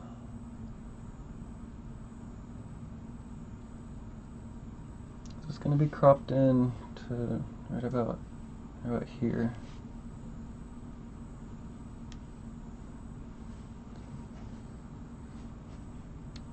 I think it's time for me. Yeah, don't overwork. I know that's what I've been thinking. I've been doing all day. It's overworking. I think I'll end the stream and I'll go get some food because my alarm went off for me to eat. But I will catch you guys later, and I hope y'all enjoyed seeing this piece be finished. More food. Yeah, I will peace on out. Bye.